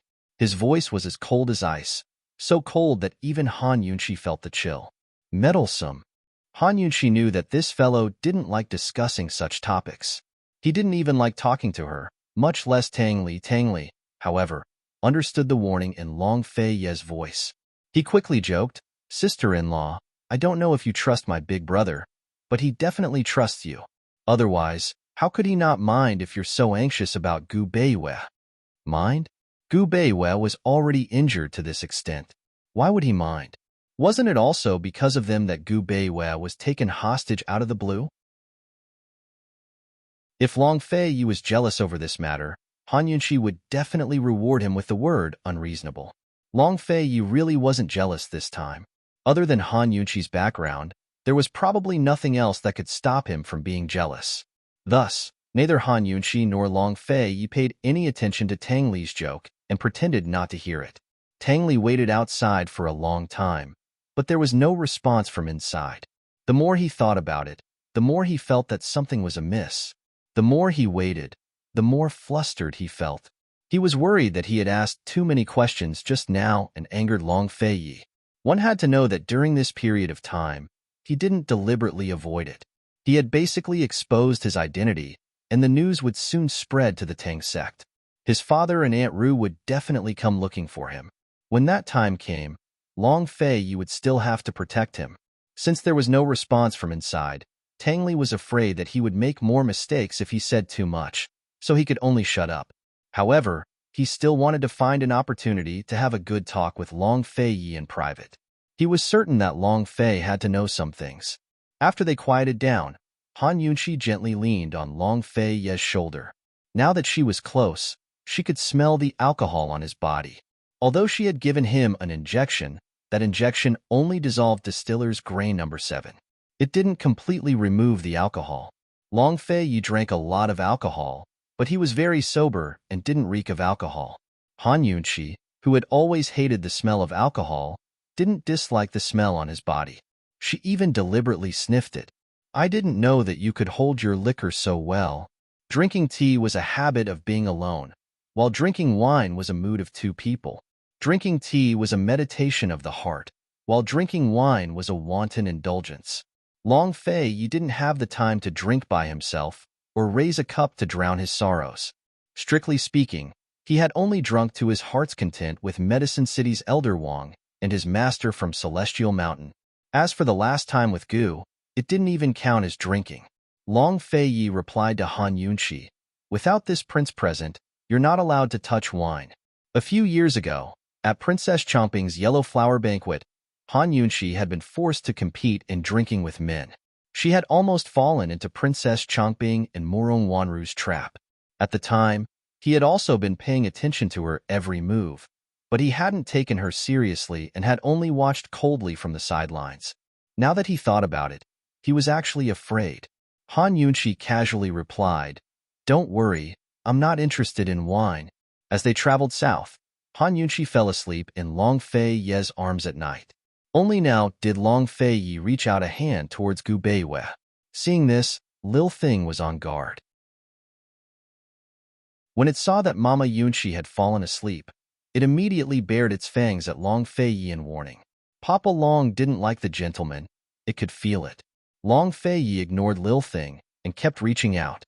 Lil Thing grew anxious and was about to wake Mama Yunqi up when Papa Long took the gentleman's hand and took his pulse. Lil Thing immediately understood what was going on and obediently nestled by the gentleman's side. Papa Long was a martial arts practitioner, so he could tell from his pulse that the gentleman's martial arts had been crippled and that his dantian was clotted with blood.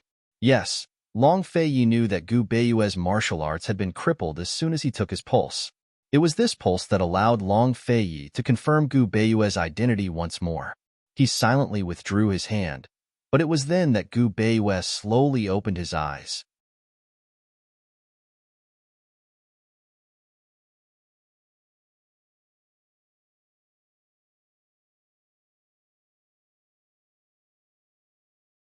"Your shoulder is still injured. How are you going to apply medicine? If you pull on the wound, how many days will it take for your body to heal?" Han Yunqi frowned and seriously asked. She didn't give Gu Beiyue a chance to refute. She sat by the bed and directly ordered, "Don't move." She carefully began to treat the wound. There was nothing more urgent than applying medicine. A trace of helplessness flashed past Gu Beiyue's eyes, but he didn't refuse. Although the wound on his shoulder was penetrated, the inside was basically healed. Only the wound on the front and back was not easy to heal. Just now, a doctor had already treated it and removed the residue of the medicine. It was very simple to use new medicine. As for the wound on his leg, there were also a lot of residue of the medicine. However, it wasn't easy to remove it. This was because the injury was very serious and the wound was very deep. If one wasn't careful, it would hurt Gu Beiyue. This kind of pain was unbearable for ordinary people. Han Yunqi was afraid that Gu Beiyue would be in pain. She was a person who would protect and be biased. As a doctor, she was very clear that there was no wound that didn't hurt. Even if the wound was anesthetized, it would still hurt after the anesthesia. She was also not a good-tempered doctor. She often reprimanded patients who yelled and didn't cooperate because they were afraid of pain. However, when facing some people, she was especially afraid that they would feel pain. Of course, the pain was a small matter. Pulling on the wound was a big matter. The room was silent. Han Yunqi's gaze was focused on Gu Beiyue's wound. She was serious, professional, and strict. Her delicate brows were tightly knitted. She was so serious that no one dared to disturb her. However, Gu Beiyue couldn't help but want to reach out and gently smooth her brows. He wanted to tell her, "It's okay. If you're injured, then so be it. As long as you're alive, I can still protect you." He liked this serious look of hers the most.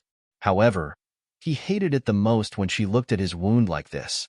No matter how much he disliked it, no matter how much he couldn't hold it in, he had to endure it. Suddenly, a large hand reached out and interrupted Gu Beiyue's thoughts. It was Long Feiyi. He was standing at the side. His large hand brushed away Han Yunqi's furrowed brows.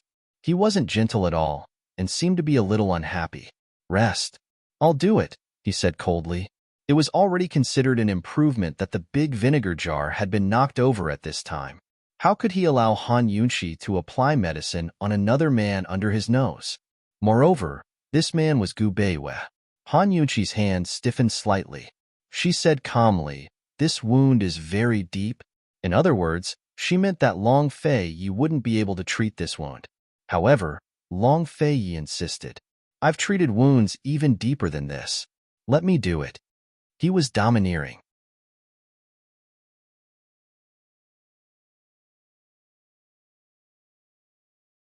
Chapter 613.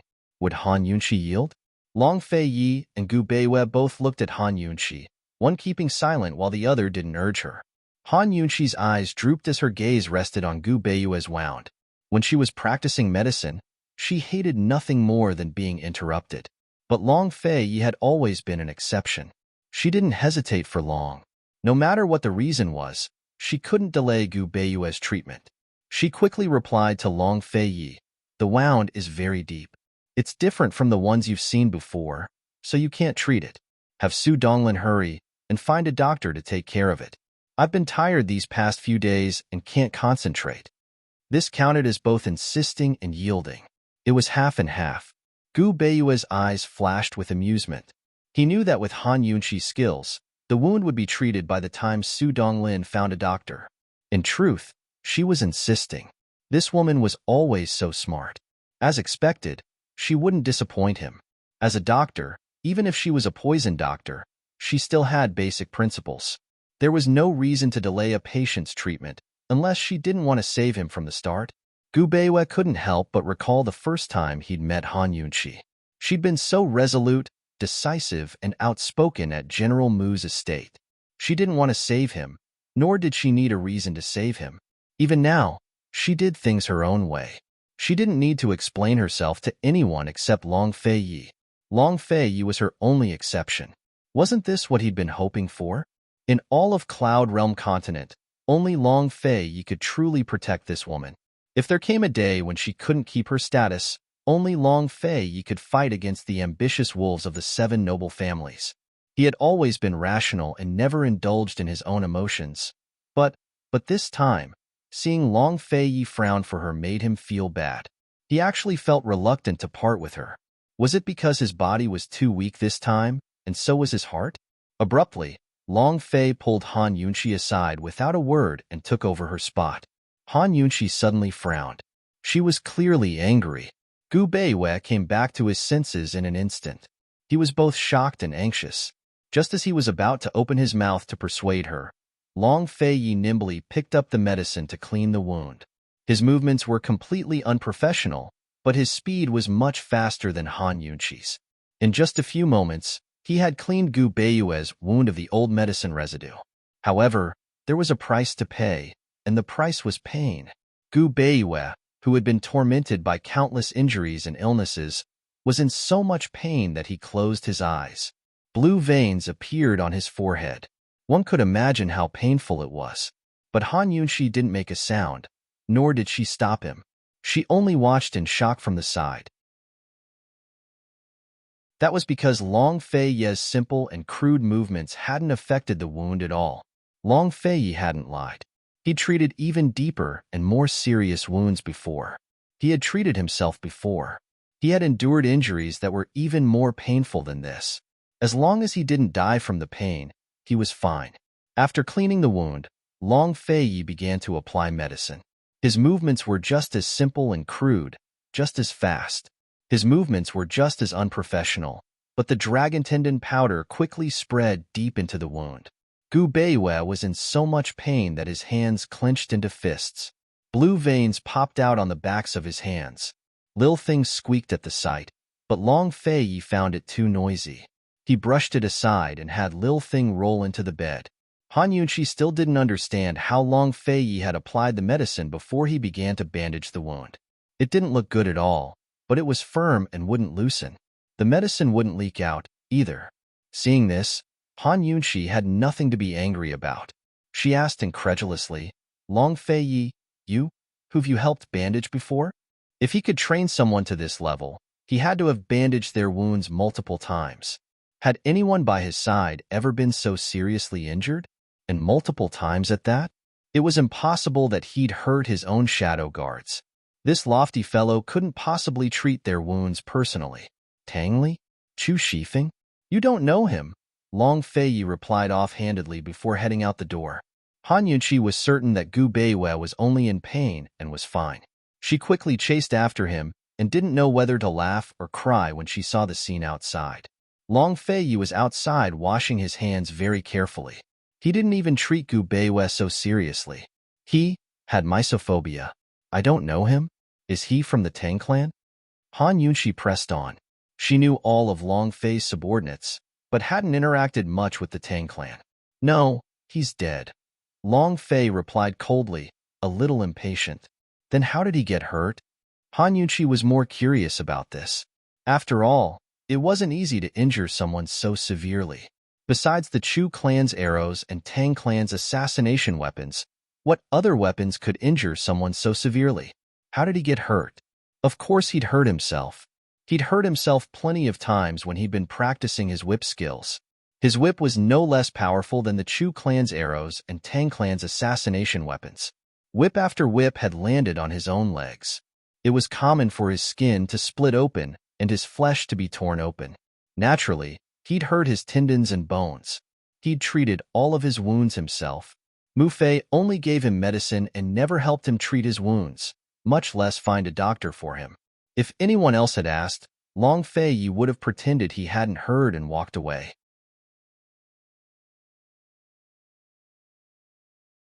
I assumed it was a group of bandits and wanted to pay them some silver to settle the matter. Who knew that they would shoot before I even got off the carriage? I was unconscious at that time. I don't know what happened, but when I woke up, I saw the Chu clan. They gave me some medicine and then handed me over to Ning Cheng. He said, then asked, what's going on? Did the Chu clan betray Western Zhou? Why did Great General Ning? Long Fei's lips quirked up into a cold smile. Gu Beiwei looked gentle and harmless, but he was actually a shrewd person. When he spoke of lies, it was so natural. He even asked Han Yunqi questions to dispel Han Yunqi's suspicions. Han Yunqi explained the situation concisely, causing Gu Beiwei to sigh. Then this one doesn't understand. The Chu clan could have just exchanged me for Chu Tianyin. Why did they have to hand me over to Ning Cheng? Gu Beiwei couldn't figure it out. That day, Ning Cheng's subordinates had taken him away and locked him up. It wasn't until yesterday that he saw Ning Cheng again during the hostage exchange. Han Yunxi wanted to ask more questions, but Gu Beiwei asked her instead. I reckon the Chu and Ning clans hadn't fallen out with each other yet when Chu Yuni handed you over to Ning Cheng. As she spoke, she smiled coldly. It can only be said that Chu Yuni overestimated himself. Ning Cheng is the true master of Cloud Realm Trade Consortium, so he must have long wanted to swallow up the Chu clan troops. Han Yunxi didn't explain the Nether and D clans to Gu Beiwei on purpose. After all, he was only a doctor and didn't need to know so much. But Han Yunxi had no idea that the words Cloud Realm Trade Consortia had stirred up huge waves in Gu Beiwei's heart. Gu Beiwei had been trying to find out the whereabouts of the 7 noble families and keep an eye on their movements. The D clan was one of the few he kept an eye on. Naturally, he'd suspected Cloud Realm Trade Consortium, but the surname of the head of the consortium made him hesitate. Moreover, the upper echelons of the consortium were mysterious and difficult to investigate, so he could only keep an eye on them. Esteemed Wang Fei, isn't Cloud Realm Trade Consortium one of the Ouyang clan's businesses? He asked. The Ouyang clan is nothing more than a cover. Ouyang Ning Nuo and Ouyang Ning Jing are both surnamed Ning. Ning Cheng, Ning Nuo, Ning Anjing, and Ning Anjing. Before Han Yunxi could finish, Gu Beiwei understood. Promise, quiet. His heart gave a start. What a Chu Yuni. So he knew the whereabouts of the D clan long ago, but kept it from me. The D clan's Ning family had hidden their identities to amass such wealth and military strength. What were they planning to do?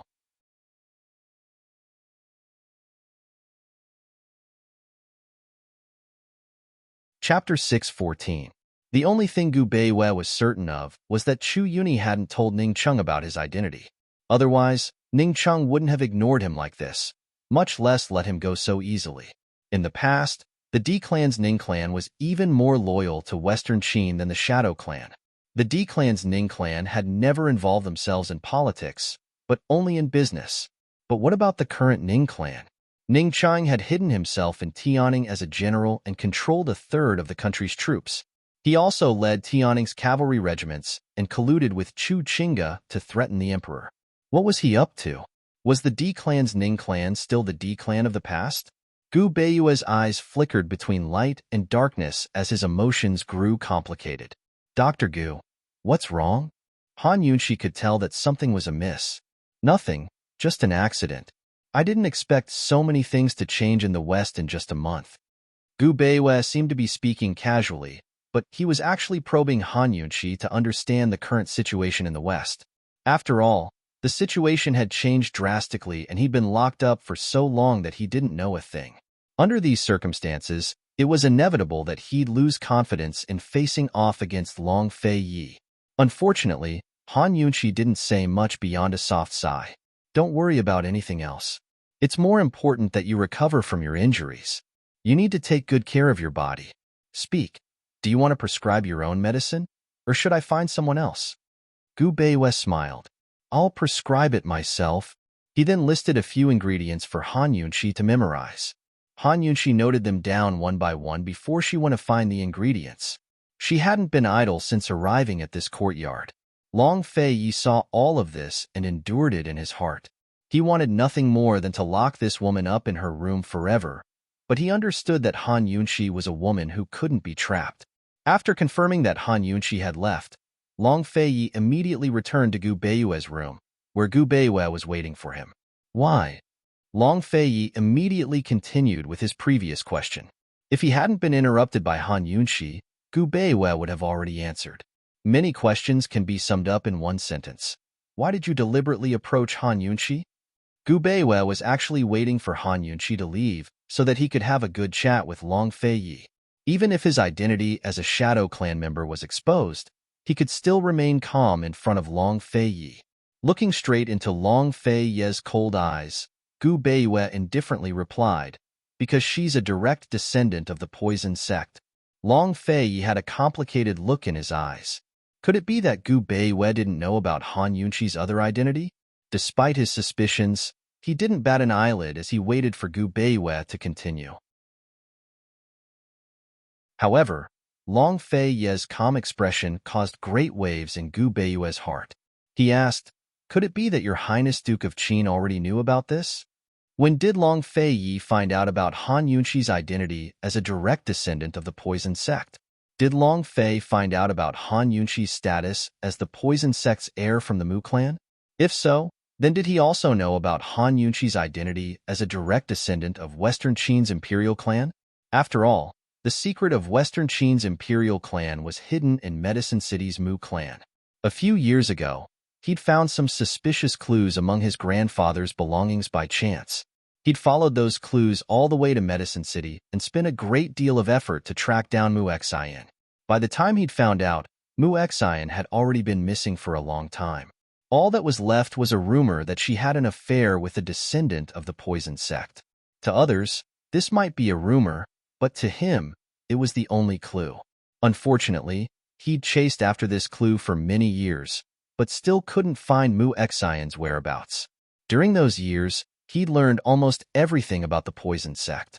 He knew that the Xian gold door in the poison sect Sky Pit was a Dao sensing door that could only be opened with the blood of a direct descendant of the poison sect. After that, he'd basically given up until Han Yunxi's appearance gave him hope once more. When he'd first met Han Yunxi at General Mu's estate, he'd only been attracted by her bearing. What truly caught his attention were her poison and strange acupuncture techniques. Even though the poison sect didn't have such techniques, he still firmly believed that this woman was related to the poison sect. Because the poison sect was the origin of Cloud Realm's poison world, such a profound detoxification needle technique was likely a secret technique that the poison sect didn't teach to outsiders. From then on, he began to investigate Han Yunxi's origins. The Han family's background couldn't be clearer. If Han Yunxi had any secrets, it must have come from Lady Tianxin. Thus, rather than investigating Han Yunxi, it was more accurate to say that he was investigating Lady Tianxin. Once he found out that Lady Tianxin was related to Medicine City's Mu family, everything became clear. The Han family's Tianxin was the Mu family's Mu Xian. Han Yunxi was the daughter of Mu Xian and a direct descendant of the poison sect. Not only was Han Yunxi a direct descendant of the poison sect, but she was also the orphan of Western Qin's imperial family. In order to confirm this, he'd specially lured Han Yunxi to the poison sect Sky Pit and tested her with the Xian gold door. It was absolutely true. He'd only found this because of the clues left behind by his grandfather. How had Long Fei Yi found out? Seeing Long Fei Yi's calm and stern face, Gu Beiyue's heart was thrown into chaos. He was afraid. That was the thing he feared the most.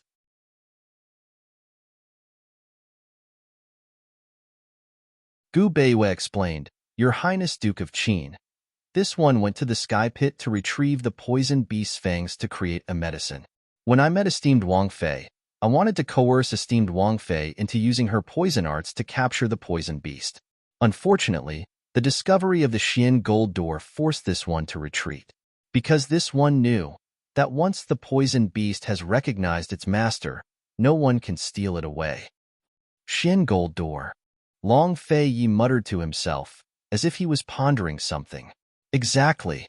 That time was truly unexpected. Gu Beiyue hesitated for a moment, but in the end, he still decided to test Long Fei Yi. He said, "Although it was an accident, when I think about it carefully, I suddenly understand. Esteemed Wang Fei's poison arts are exquisite. If she didn't learn them from Dr. Han, then she could only have learned them from Lady Tianxin. The Han family is a medical family and has no connections to the poison sect. Lady Tianxin's origins are mysterious, so she must be a daughter of the poison sect." Long Fei Yi was surprised. He hadn't expected Gu Beiyue to have learned of Han Yunxi's poison sect origins because of the Xian gold door. It seemed that Gu Beiyue had misunderstood Lady Tianxin and didn't know that Tianxin and Mu Xian were the same person. Mute Granny had said that she was the only one who knew of Mu Xian's true identity.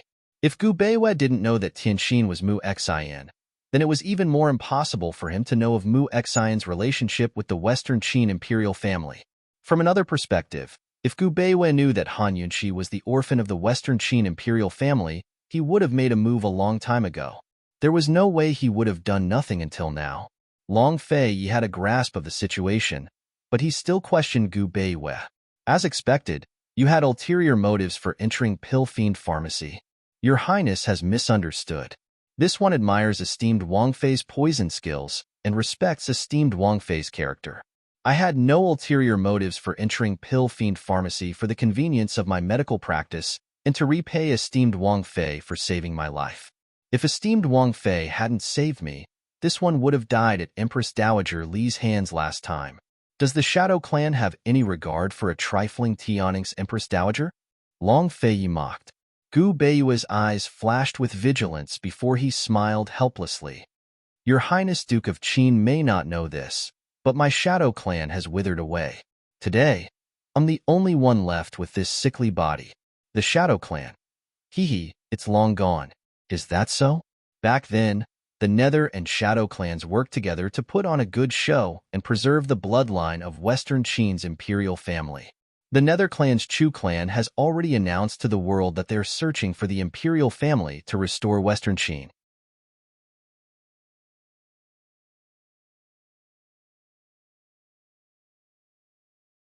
Chapter 6:15.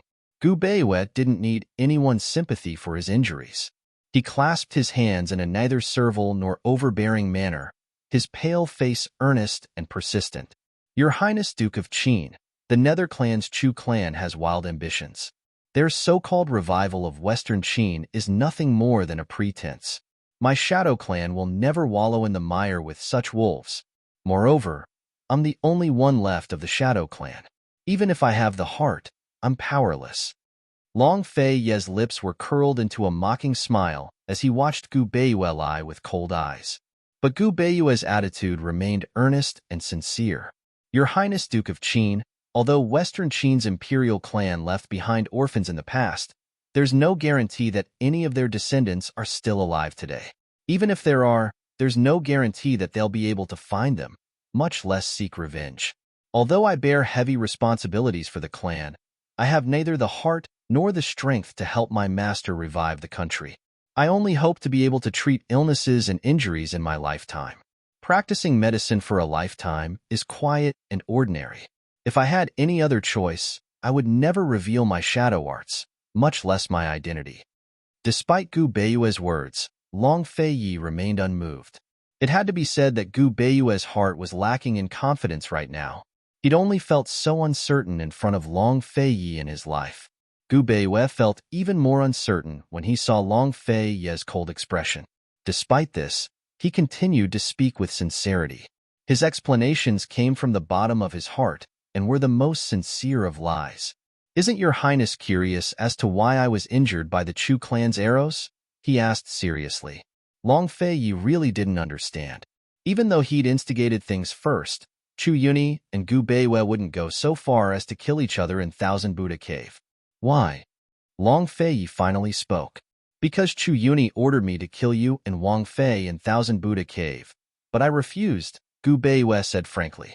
His lips curled into a self-deprecating smile. I originally wanted to save you and esteemed Wang Fei. Haha, now that I've come back, I've overestimated myself. If he had known that the Long Fei and Han Yunqi and the Guard of Honor were fake, he would never have refused Chu Yuni, much less risked his life to save them. Neither would he have been injured and kidnapped by Chu Yuni. None of this would have happened. He had paid such a huge price because he was too concerned about her. However, he would never tell Long Fei the truth. After hearing this explanation, Long Fei finally let go of his last bit of concern.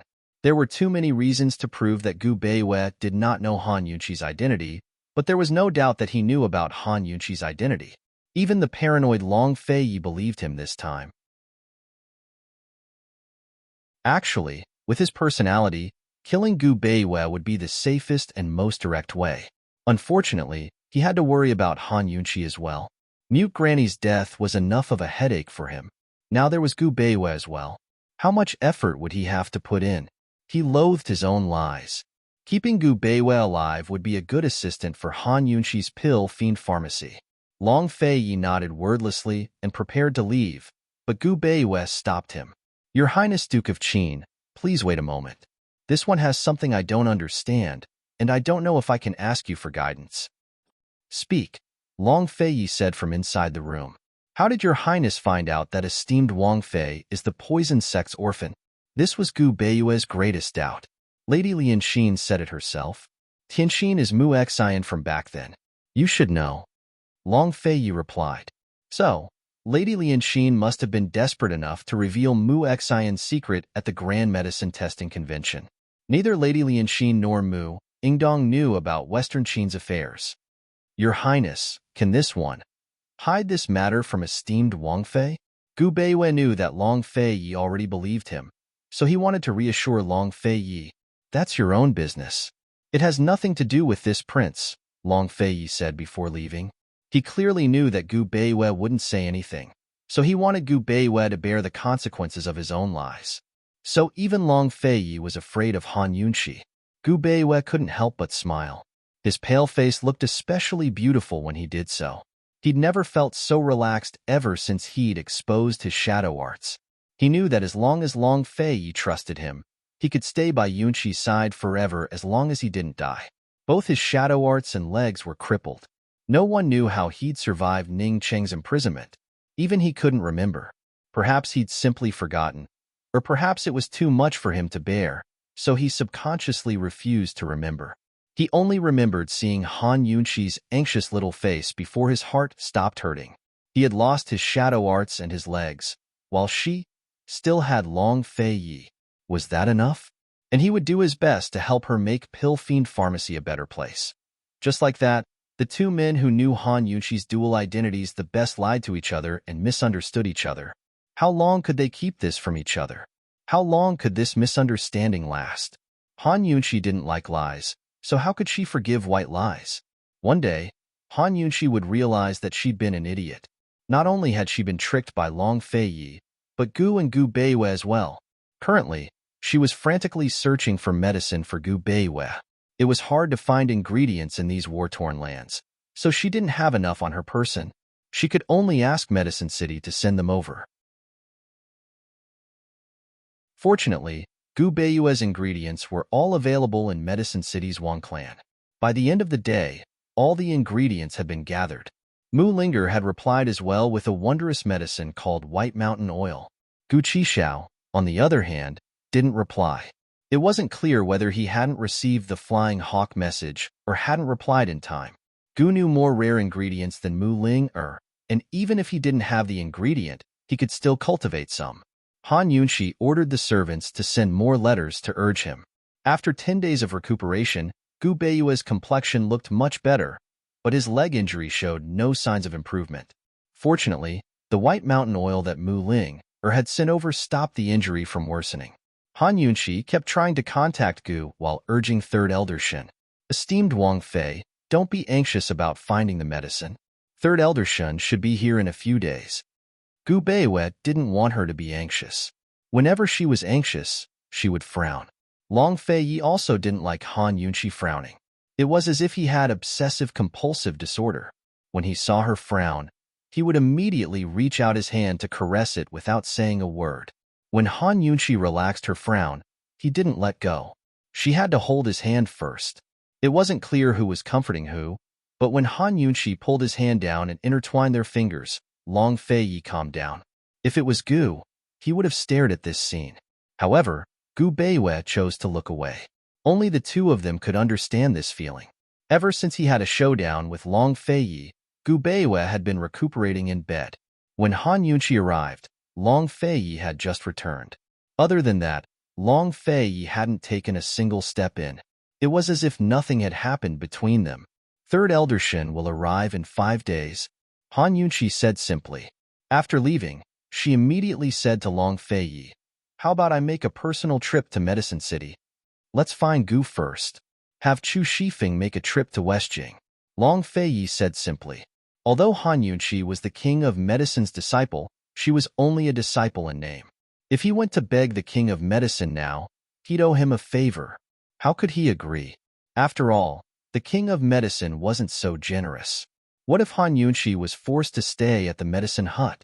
Damned Gu. He didn't show up when he should, but when he shouldn't, he couldn't be chased away. When he thought of Gu, Long Fei Yi couldn't help but knit his brows. Could something have happened to Old Fiend? Han Yunqi suddenly exclaimed. He won't die. Long Fei Ye's voice was a little loud as he grew impatient. Han Yunqi resentfully shut her mouth. She should be thanking the heavens and earth that Long Fei Yi hadn't sent Gu Beiwei back to Southning Prefecture. That night, Han Yunqi personally cooked a bowl of yam porridge for Long Fei Yi and delivered it to his rooms.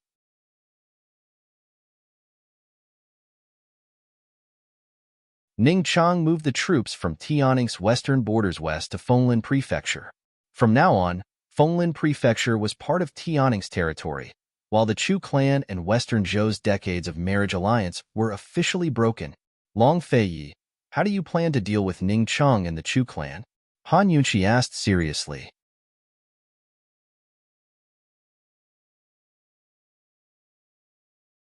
Chapter 616. How would Long Fei Yi deal with Ning Chang and the Chu clan? Long Fei Yi kept her in suspense. You'll know in 3 days. 3 days? Han Yunqi couldn't figure it out. You'll make a move in 3 days? Long Fei Yi shook his head as he ate his porridge. Han Yunqi grew even more bewildered. You're not going to make a move? Long Fei Yi nodded again without a word. Say something. Han Yunqi sometimes felt gloomy. She could count on her fingers the number of times she'd spoken to this fellow in a day. Long Fei Yi finally opened his mouth and said seriously, This porridge is quite tasty. Han Yunqi didn't know whether to laugh or cry. She knew he was determined not to tell her. This wasn't the first time she pondered this question, but she couldn't figure it out even after days. Long Fei Yi had been staying in Yaoshui Prefecture all this time, so he must have a plan.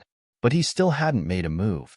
Although the war had stopped, the situation in Cloud Realm's western regions had changed considerably over the past 2 weeks.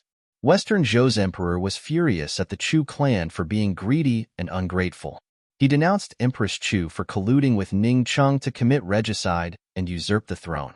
He even expressed goodwill to Long Tianma by acknowledging only Tian and as the rightful heir of Tianning's imperial family and willing to continue their marriage alliance. During the chaos of war, Long Tianma had long expressed goodwill to Western Zhou by attacking Tianning from the east and west. As soon as Emperor Kongqing expressed his goodwill, he responded by denouncing the Chu clan for committing regicide and usurping the throne. If the Chu clan didn't surrender on their own accord, Tian would send troops to annihilate them. Naturally, the warning sounded nice. Under these circumstances, Emperor Kongqing didn't expect Long Tianma to send troops first. Emperor Kongqing denounced the Chu clan over and over again, demanding that they release Empress Shui. The Chu clan offered to cede territory in exchange for Empress Shui, but Emperor Kongqing refused. From then on, Empress Shui was imprisoned in the Chu clan barracks.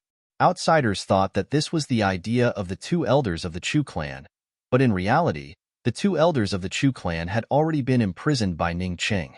No one knew whether the one in charge of the Chu clan was Ning Cheng or Chu Tianyin. Emperor Kongqing didn't know much about these matters either.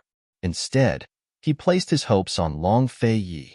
He hoped that Long Fei Yi would send out his troops and join forces with Western Zhou and Tian and to attack Tianning from 3 sides.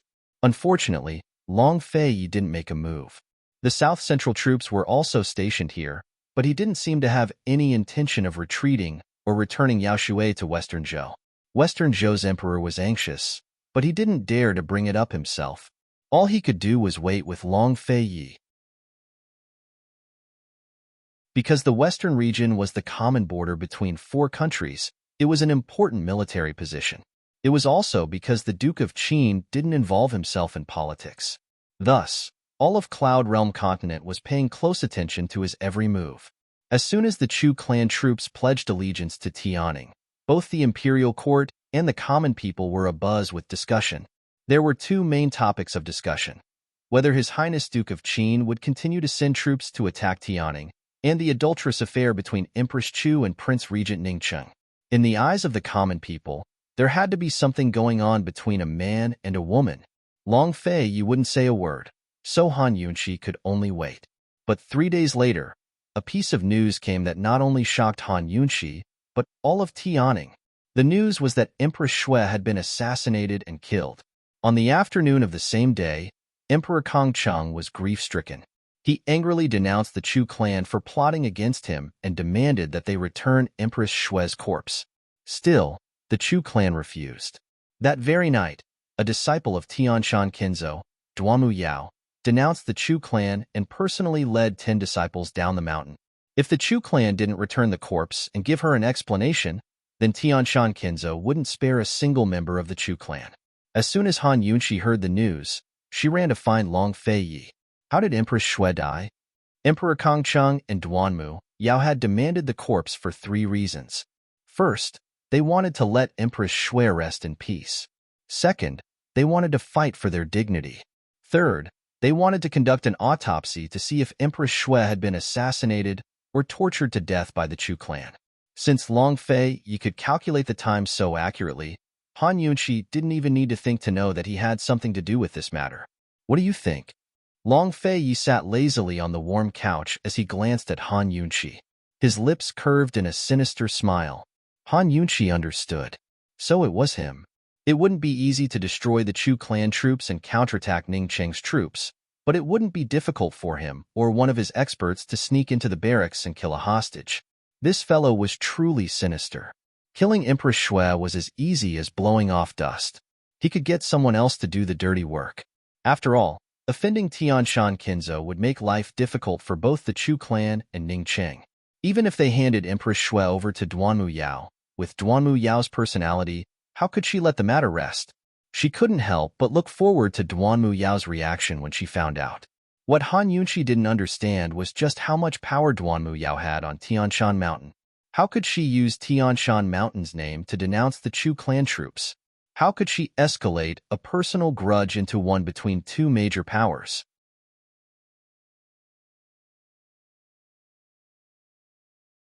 Her face was tense, frighteningly stern. Elder Shin, don't just shake your head. What's going on? Tang Li couldn't help but ask.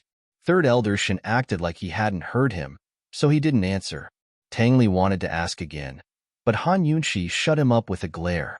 She was also worried, but she knew that regardless of the severity of his injury, he could not be disturbed.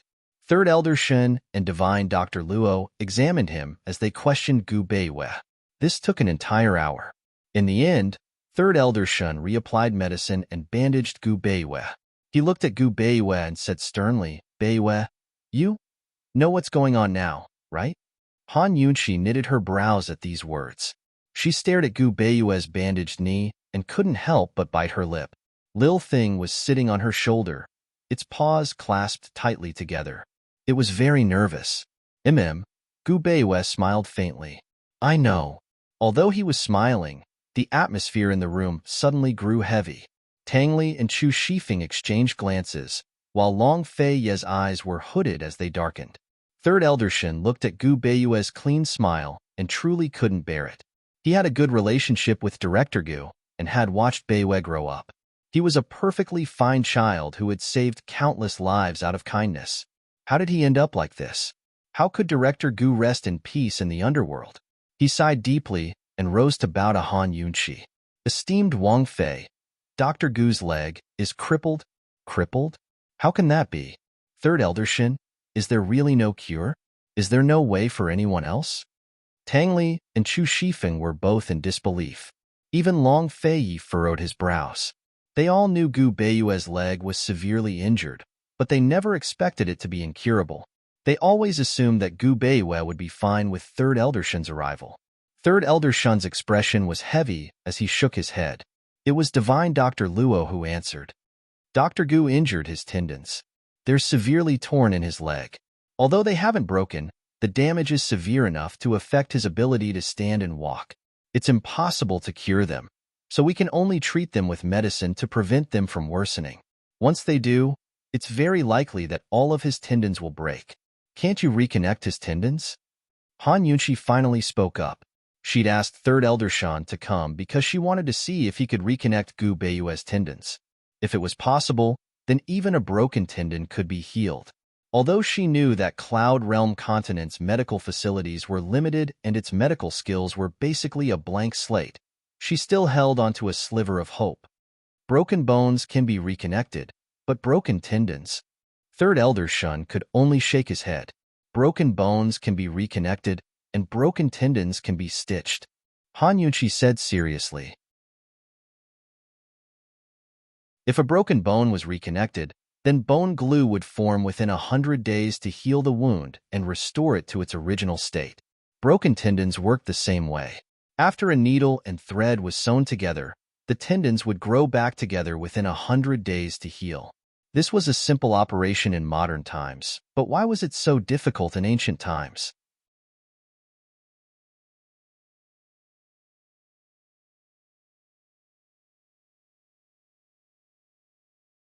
He didn't need to wait for third eldershin. He had already diagnosed himself, and it couldn't be wrong.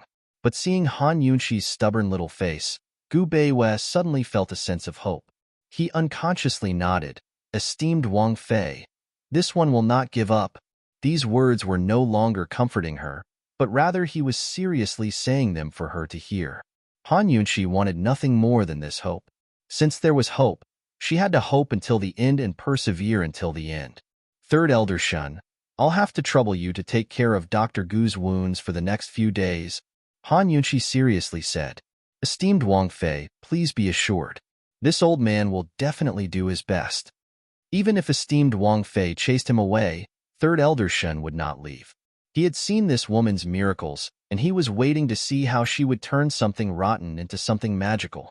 After Han Yunqi finished speaking, she turned around and walked out. Lung Han ordered, Su Donglin, send a message to the Medicine Ghost Valley. If Gu does not appear in front of this princess in 3 days, this princess will send Mu Linger to the Medicine Ghost Valley. She did not believe that the people of the Medicine Ghost Valley would not be able to find Gu. In the end, in less than 3 days, Gu was standing in front of Han Yunqi the next night. Poison girl, what did you say to Mu Linger? Gu asked in a very nervous manner. Did you not receive my letter? Han Yunqi suppressed her anger and patiently asked, No? Why are you looking for me? Gu Beiwei had been keeping an eye on Madame Lianxin these past few days, planning something big, so he really did not receive a letter. Knowing that he was not deliberately not replying, Han Yunqi's anger dissipated. She solemnly told him about Gu Beiwei's matter. Who knew that before she could finish, Gu would sneer, Hee hee, I thought it was something big. Isn't it just a broken leg? It's not like he's going to die. Why do you care so much about him? I was shot into a hedgehog before, but I didn't see you in such a hurry. Hearing this, Han Yunqi's face darkened. Without needing her to say anything, Gu surrendered first. All right. I don't have any medicine that can heal tendons. You can ask that old man, the king of medicine, and he should have some. Really? Han Yunqi was overjoyed. Her guess was right. Since tendons could be sewn up, then there must be some kind of medicine that could heal tendons. Gu tilted his head and chuckled. Probably, but it's also possible that there isn't. Han Yunqi's heart felt like it was riding a roller coaster, going up and down. She rolled her eyes at Gu and turned to leave, too lazy to talk nonsense. Gu immediately chased after her and asked nosily, Where's Long Fei Yi? Han Yunqi did not answer. She thought that she should go directly to the old man, the king of medicine. Otherwise, she would be angered to death by Gu sooner or later.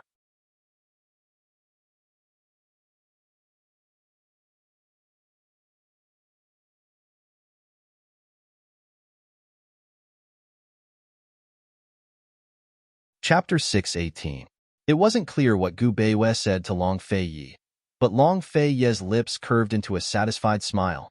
Smiling coldly, he said, Gu Beiwei, will your lordship be raising a tiger and inviting calamity in the future by keeping you around?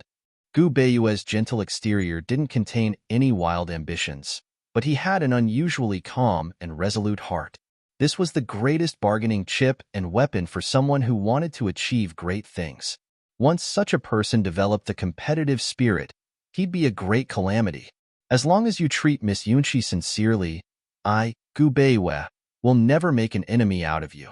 If you ever let Miss Yunqi down one day, I'll make sure your Long Fei you will never have a day of peace, even if both my hands and legs are crippled. Gu Beiwei kept these words in his heart. He laughed brightly and said, Your Highness Duke of Qin, there's still time to regret. Just kill this one and end all troubles once and for all. Long Fei arched a brow at him, but didn't say a word before turning to leave. Since he dared to keep Gu Beiwei here, he had to have full confidence in suppressing the man. Long Fei had just reached the door when he saw Han Yunqi and Gu walking towards him. Han Yunqi was all smiles, so anyone who saw her would know that she had a way to treat Gu Beiyue's legs. You found the medicine? Long Fei asked. Before Han Yunqi could speak, Gu beat her to it. When did your Highness Duke of Qin become so kind-hearted that you'd save useless people? Long Fei naturally knew what Gu was mocking him about. He looked at him coldly and asked, any progress with the perplexing butterfly illusion? Currently, they had the wood, water, and earth of 10,000 poisons in their hands. Among the 5 elements, they were still missing the metal and fire elements. He left this matter entirely to Gu. Gu had been keeping an eye on Head Elderling and Madame Lianxin these past few days, so he didn't have the time to investigate the whereabouts of the metal and fire of 10,000 poisons. He shrugged and said, no progress. Then you can scram, Long Fei said. Gu's long and narrow eyes immediately narrowed into slits. This young master doesn't know what scram means. How about your Highness Duke of Qin demonstrate it yourself? All right, I'll teach you. As Long Fei spoke, he sent a kick over with his long legs. Gu naturally dodged. You may not have the ability to do so. Long Fei was a man of few words, but Gu spoke a lot. Gu had lost several times, but every time he saw Long Fei, he couldn't help but provoke him. These two fellows were clearly incompatible with each other. Just as the two were about to start fighting, the sound of the door opening came from behind them. Han Yunqi, who had been standing behind Gu, had run to open the door at some point. The two naturally couldn't continue fighting, so they followed her into the room.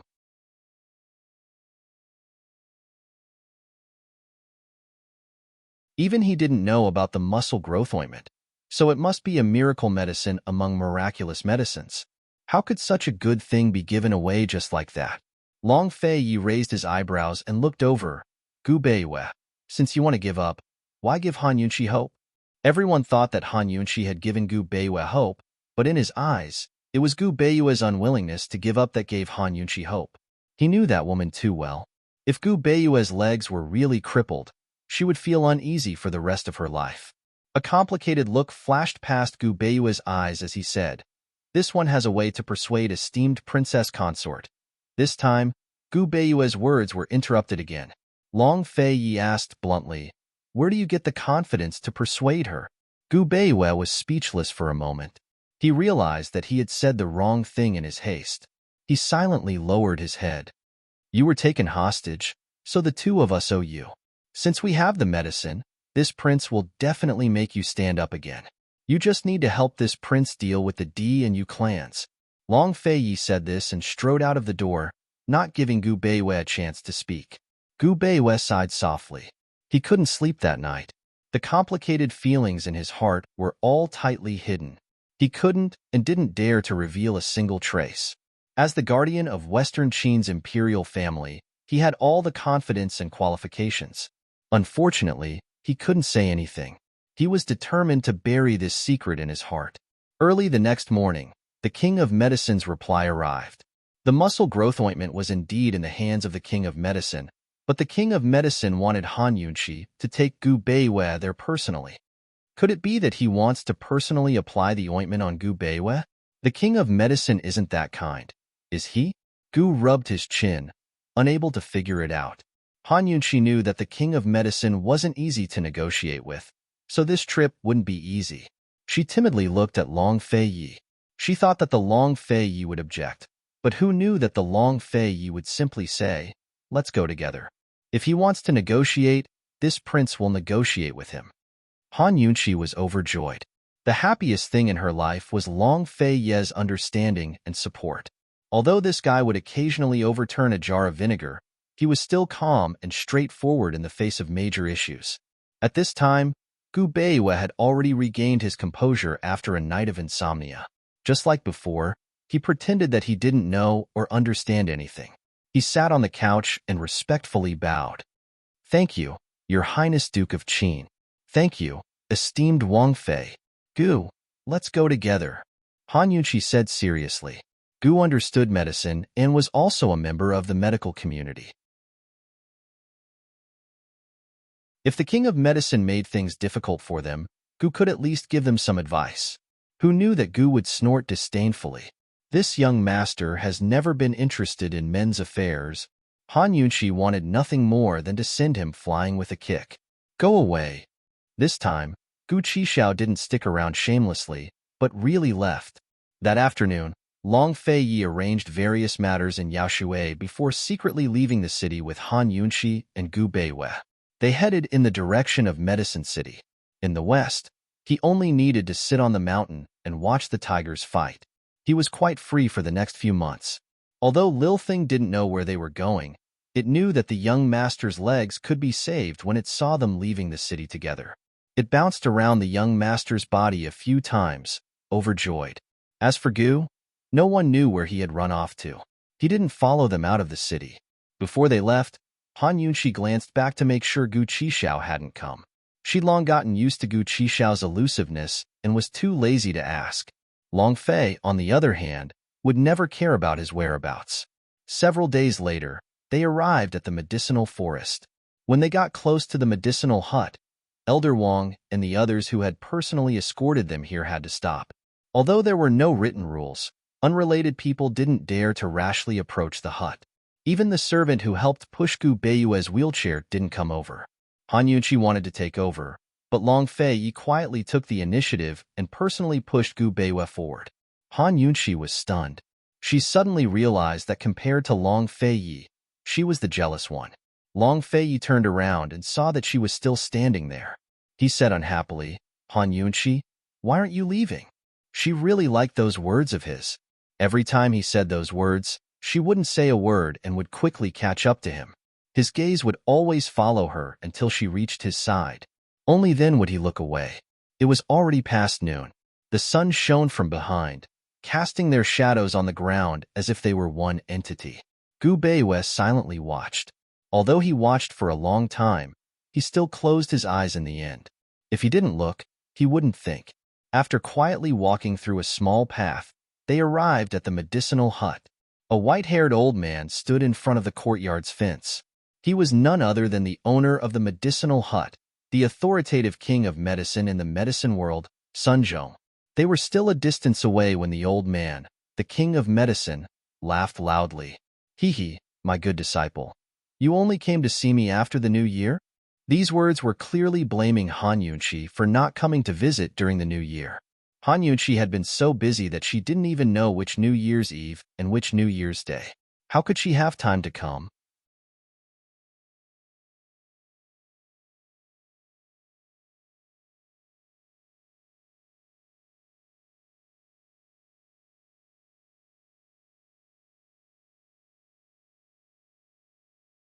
Ah, it's okay if the Duke of Qin misunderstands, but Master is afraid that you will misunderstand.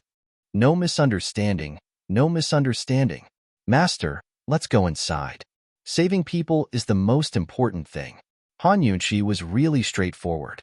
Unexpectedly, the king of medicine didn't bring them into the house. Instead, he led them around the medical hut and into a stone forest. At the end of the stone forest was a cave. At the entrance of the cave was a stone slab with 3 large blood-red words engraved on it, Medicine Requesting Cave. The cave was pitch black, and they couldn't see how deep it was. Han Yunshi and Long Fei Yi looked at each other and had a bad premonition. Puzzled, she asked, Master, this is... The muscle-growing ointment you want is indeed in the medical hut, but it doesn't belong to the old man. It was concocted by the old man's master when he was still alive and stored in this cave. Not only does this cave have the muscle-growing ointment, but there are also many strange medicines. My late master left a message that whoever can enter the cave and obtain the medicine will not be charged a single cent. If you can't obtain it, there will be a punishment. As the king of medicine spoke, a trace of cunning flashed in his eyes. He continued, As for what the punishment is, you will only know once you enter. Girl, whether you enter the cave or return empty-handed, you have to think carefully. Even Master can't help you. Esteemed Princess Consort, the medicine-requesting cave is very dangerous. You don't have to take the risk for this one. Gu Beiyue said anxiously. Han Yunshi smiled and said, Taking the risk once to save your legs is worth it. What kind of danger hadn't she experienced before? She didn't believe that a mere medicine-requesting cave could hide a mountain of daggers and a sea of flames. "Lend me a light," Long Fei Yi said to the King of Medicine. The King of Medicine was certain that they would go in, so he was waiting to watch a good show. This time, he had to make Han Yunqi stay. Soon, the King of Medicine brought over a lantern. "The two of you can go in. This Dr. Gu will stay. The old man will take care of him." Gu Beiwei didn't try to persuade Han Yunqi, but he insisted. "I'll go in with you. Don't worry, we'll be out soon." Han Yunqi comforted him. "You'll only get in the way if you go in," Long Fei Yi said. "Your Highness Duke of Qin, I promise I won't get in the way," Gu Beiwei insisted. Long Fei Yi ignored him and held the lantern at the mouth of the cave to inquire about the situation. Han Yunqi comforted him. "Dr. Gu, don't worry. Once we're out, you can stand up again. If esteemed Wang Fei won't take this one into the cave, this one would rather not treat my legs. This one means what he says." Gu Beiwei was very serious, his eyes bright. Han Yunqi gave a start. After knowing him for so long, this was the first time she realized that this gentle man had a stubborn temper as well. Still, she didn't agree. "Dr. Gu, His Highness Duke of Qin's words are reasonable. Miss Yunqi, I'm supposed to protect you. If you put yourself in danger to save me, then what's the use of keeping my legs? What's the use of keeping my life, Gu Beiwei? If your Highness and esteemed Wang Fei insist, then this one has nothing to say. I'm just afraid that the two of you will have made a wasted trip. Even if you get the medicine, you won't be able to save this one's legs." Gu Beiwei said coldly, his entire being turning Gu Beiwei into a completely different person. He had plenty of ways to completely cripple his legs. Han Yunqi was completely stunned. She only felt that the man in front of her was a complete stranger. She didn't know what to do. Long Fei Yi handed the lantern to Gu Beiwei without a word, then personally pushed Gu Beiwei into the cave.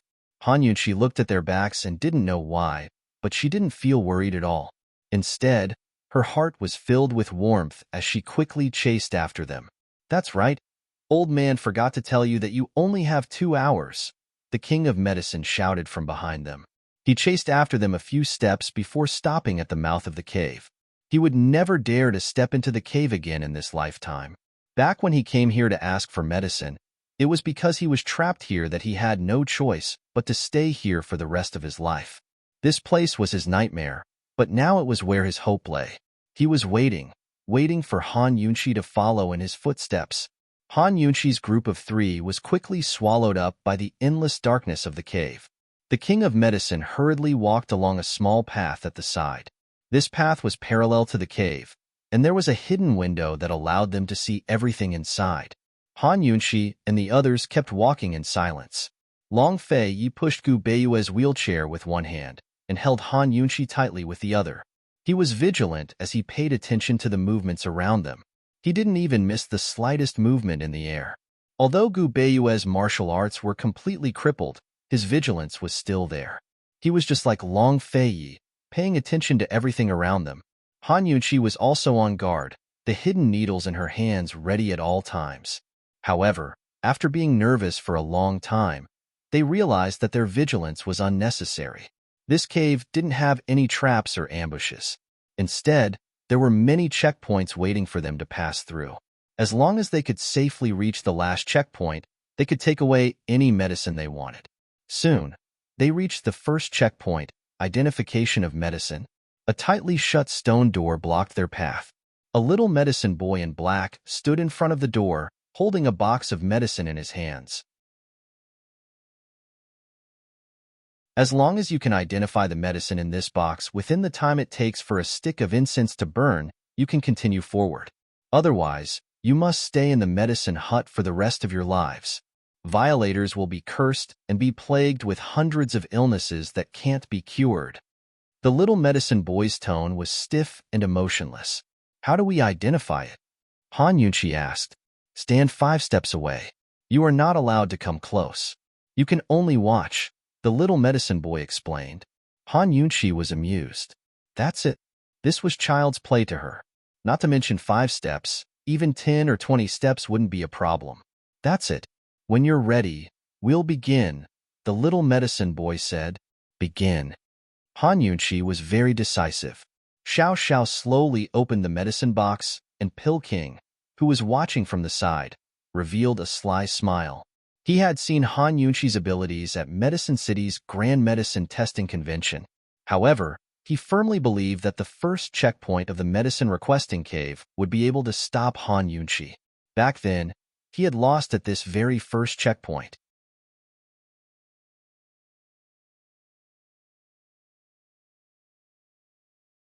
Chapter 620. When the medicine boy opened the medicine box, everyone was shocked. The medicine box was densely packed with small round pills. There were at least 100 of them, and each of them was only the size of a pinky nail. Han Yunqi almost thought that it was a box of chocolate beans. The most shocking thing was not the number of pills, but the smell of the pills. As soon as the medicine box was opened, it emitted a very strong medicinal fragrance that filled the entire cave. Laymen such as Long Fei you could only smell that it was a kind of medicinal smell. However, professionals such as Han Yunqi and Gu Beiwei could smell that the smell was very complicated. It was formed by the combination of countless medicinal smells. To identify medicinal herbs, one had to pay attention to observing, smelling, and tasting. First, one had to look at the color, then smell it, and taste it 3 times.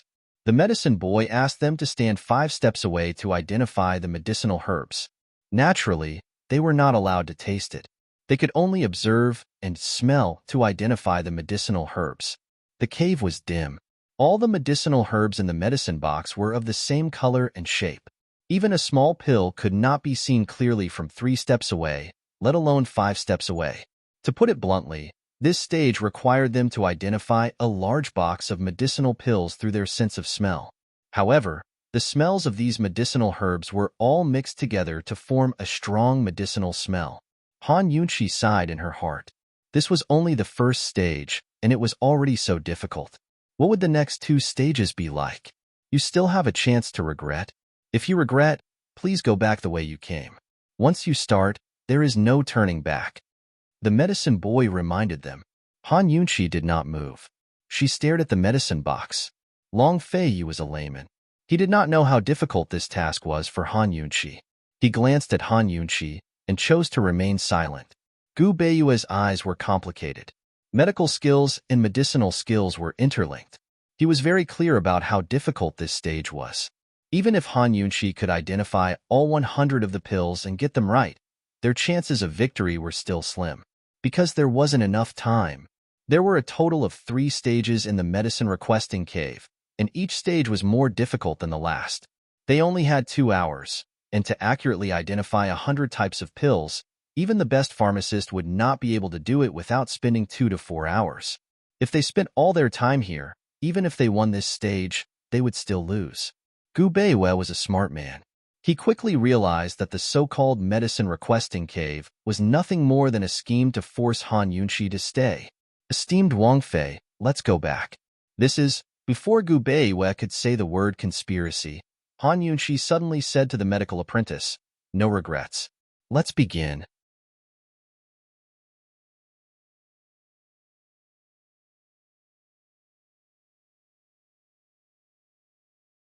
The medical apprentice, who had been impatient just now, stuttered, You, say it again.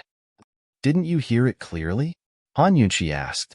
The medical apprentice had heard it very clearly at first, but later, when he was distracted, he couldn't keep up with Han Yunqi's speed and missed a few types.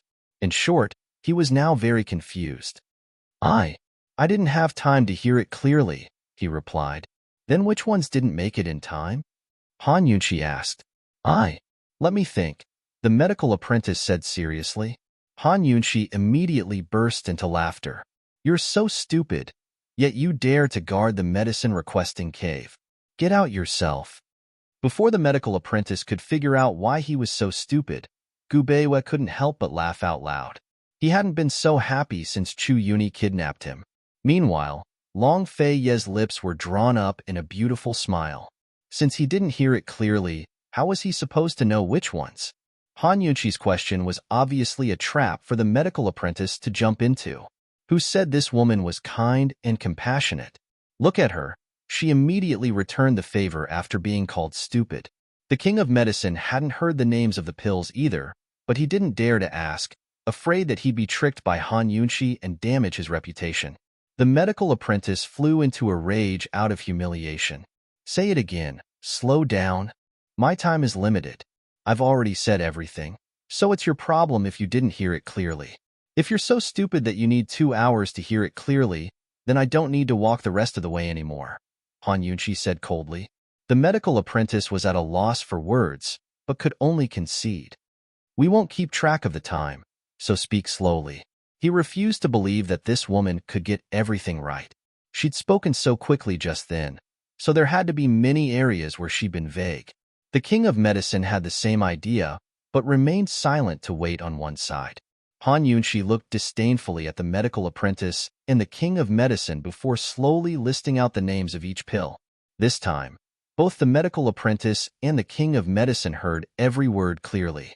By the time Han Yunshi finished the last one, both of them were flabbergasted. She actually got everything right. Moreover, she'd only used the time it took to brew 2 cups of tea. She didn't even look at the pills one by one. How did she do it? Could it be that she could judge them just by their smell?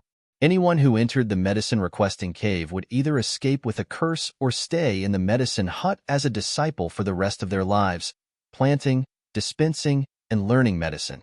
Han Yunshi was the first person to pass the first stage. The medical apprentice and the king of medicine were stunned, unable to believe the facts in front of their eyes. Did you hear it clearly?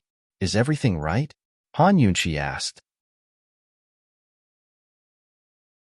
The medical apprentice came back to his senses and suddenly worshipped Han Yunshi. He nodded repeatedly. Yes, everything is right. Congratulations, you've successfully passed the first stage. The king of medicine's gaze became abnormally hot as he looked at her. In addition to his shock, he was wild with joy. He knew that his eyes couldn't be wrong. He would never let this girl go. So what if they passed the first stage? The second stage didn't only involve medicine. He dared to bet his head that they would never pass the second stage.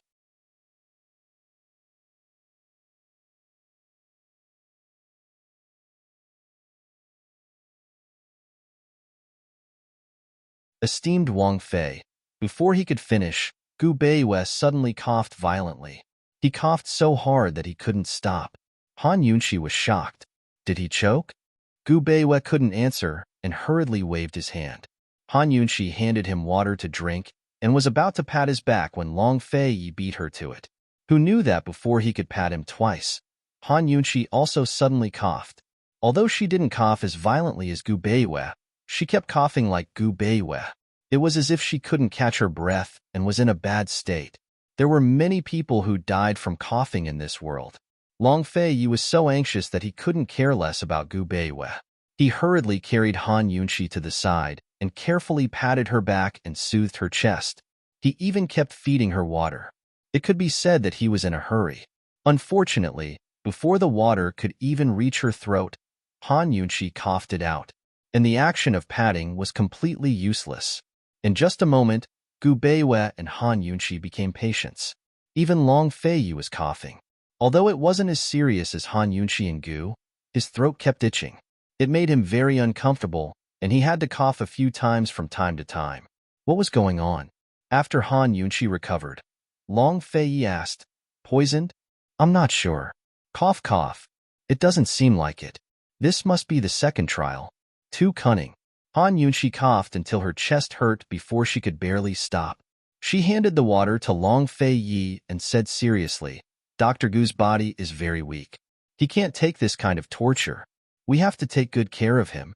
Otherwise, we'll have come for nothing." If Gu Beiwei's life was gone from coughing, what was the point of getting the muscle growth ointment? After Long Fei confirmed that Han Yunshi was fine, he helped Gu Beiwei soothe his breathing and fed him water. Han Yunshi took his pulse seriously. His cough was the most serious, so the abnormality of his pulse should be the most obvious. Gu Beiwei coughed until he was out of breath. He couldn't care about anything else. Every time he coughed, his chest would hurt and his head would throb. He couldn't stop coughing to drink water. He had been very close to death countless times, but it had never been closer than this time. It had never been more uncomfortable than this time. It was so uncomfortable that he couldn't even think. Even though he tried very hard to calm himself down and take his pulse seriously, he couldn't do it.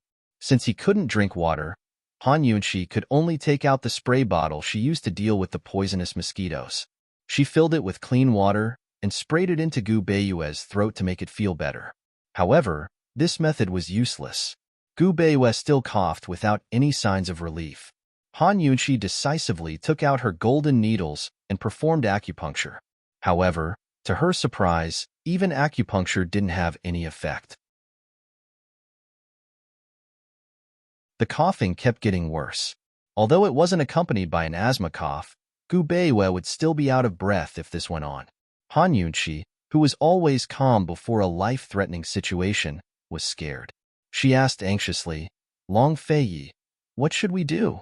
Long Feiyi didn't understand this kind of thing. However, he didn't panic. He decisively took Gu Beiyue's hand and transferred the vital energy in his body to him. Vital energy was obtained from innate vital energy and acquired through cultivation. It was the foundation of maintaining life. Long Feiyi's vital energy was sufficient. His body's foundation was good because of his innate good physique and acquired from diligent cultivation of internal energy. Once Gu Beiyue received Long Feiyi's vital energy, his weak body seemed to be filled with a new strength. He finally had the strength to suppress his coughing and adjust his breathing. Seeing this, Han Yunqi was overjoyed and quickly fed him water. After drinking water to moisten his throat, Gu Beiyue felt much better. "Are you feeling better?" Han Yunqi asked anxiously.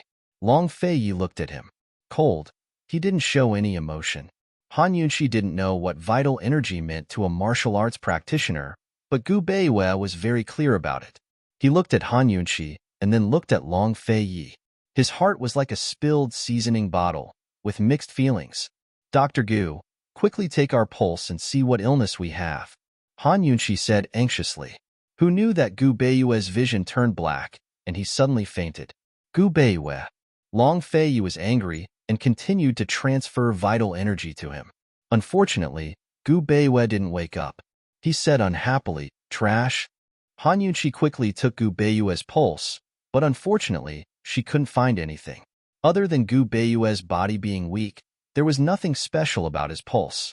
She then took her and Long Feiyi's pulse, and it was normal. How did we get sick all of a sudden? Long Feiyi didn't understand. Although he was a layman, he knew that to cause abnormalities in the body, it was either an illness or a poison. Since Han Yunqi couldn't find out that it was a poison, then it was most likely an illness. Long Feiyi had just finished speaking when he couldn't help but cough a few times. When we passed through the passageway of the second level, we must have inhaled something to keep coughing like this. There's something called a virus. Once you come into contact with it, you'll get sick. Han Yunqi's explanation wasn't professional. To be exact, there were countless viruses, but not everyone who came into contact with them would get sick. Whether one got sick or not depended not only on the infectivity of the virus itself, but also on the human body's own immunity. This was a very profound subject to explain seriously. Han Yunqi could only tell Long Feiyi this. Although Long Feiyi didn't really understand what a virus was, he could basically understand what Han Yunqi meant. He asked very seriously, "In that case, we were ambushed by a virus." This analogy was too appropriate. Han Yunqi nodded seriously. Yes, that's right. She figured that only airborne viruses could sneak up on an expert like Long Fei without anyone noticing. Gu Beiyue's cough was the most severe. It was probably because his immunity was the weakest among the three of them.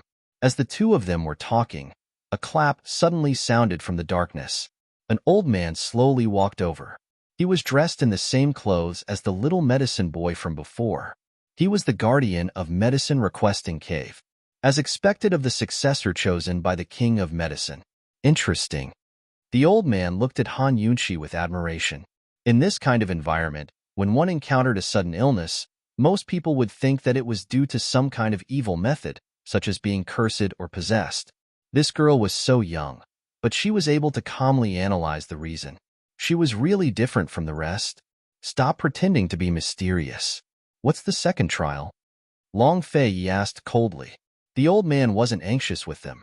He slowly walked in front of them and leisurely stroked his beard before answering. Young man, you've actually passed the second trial. It's just that you won't be alive to reach the third trial. The old man was really slow. Han Yunxi and Long Fei were almost anxious to death.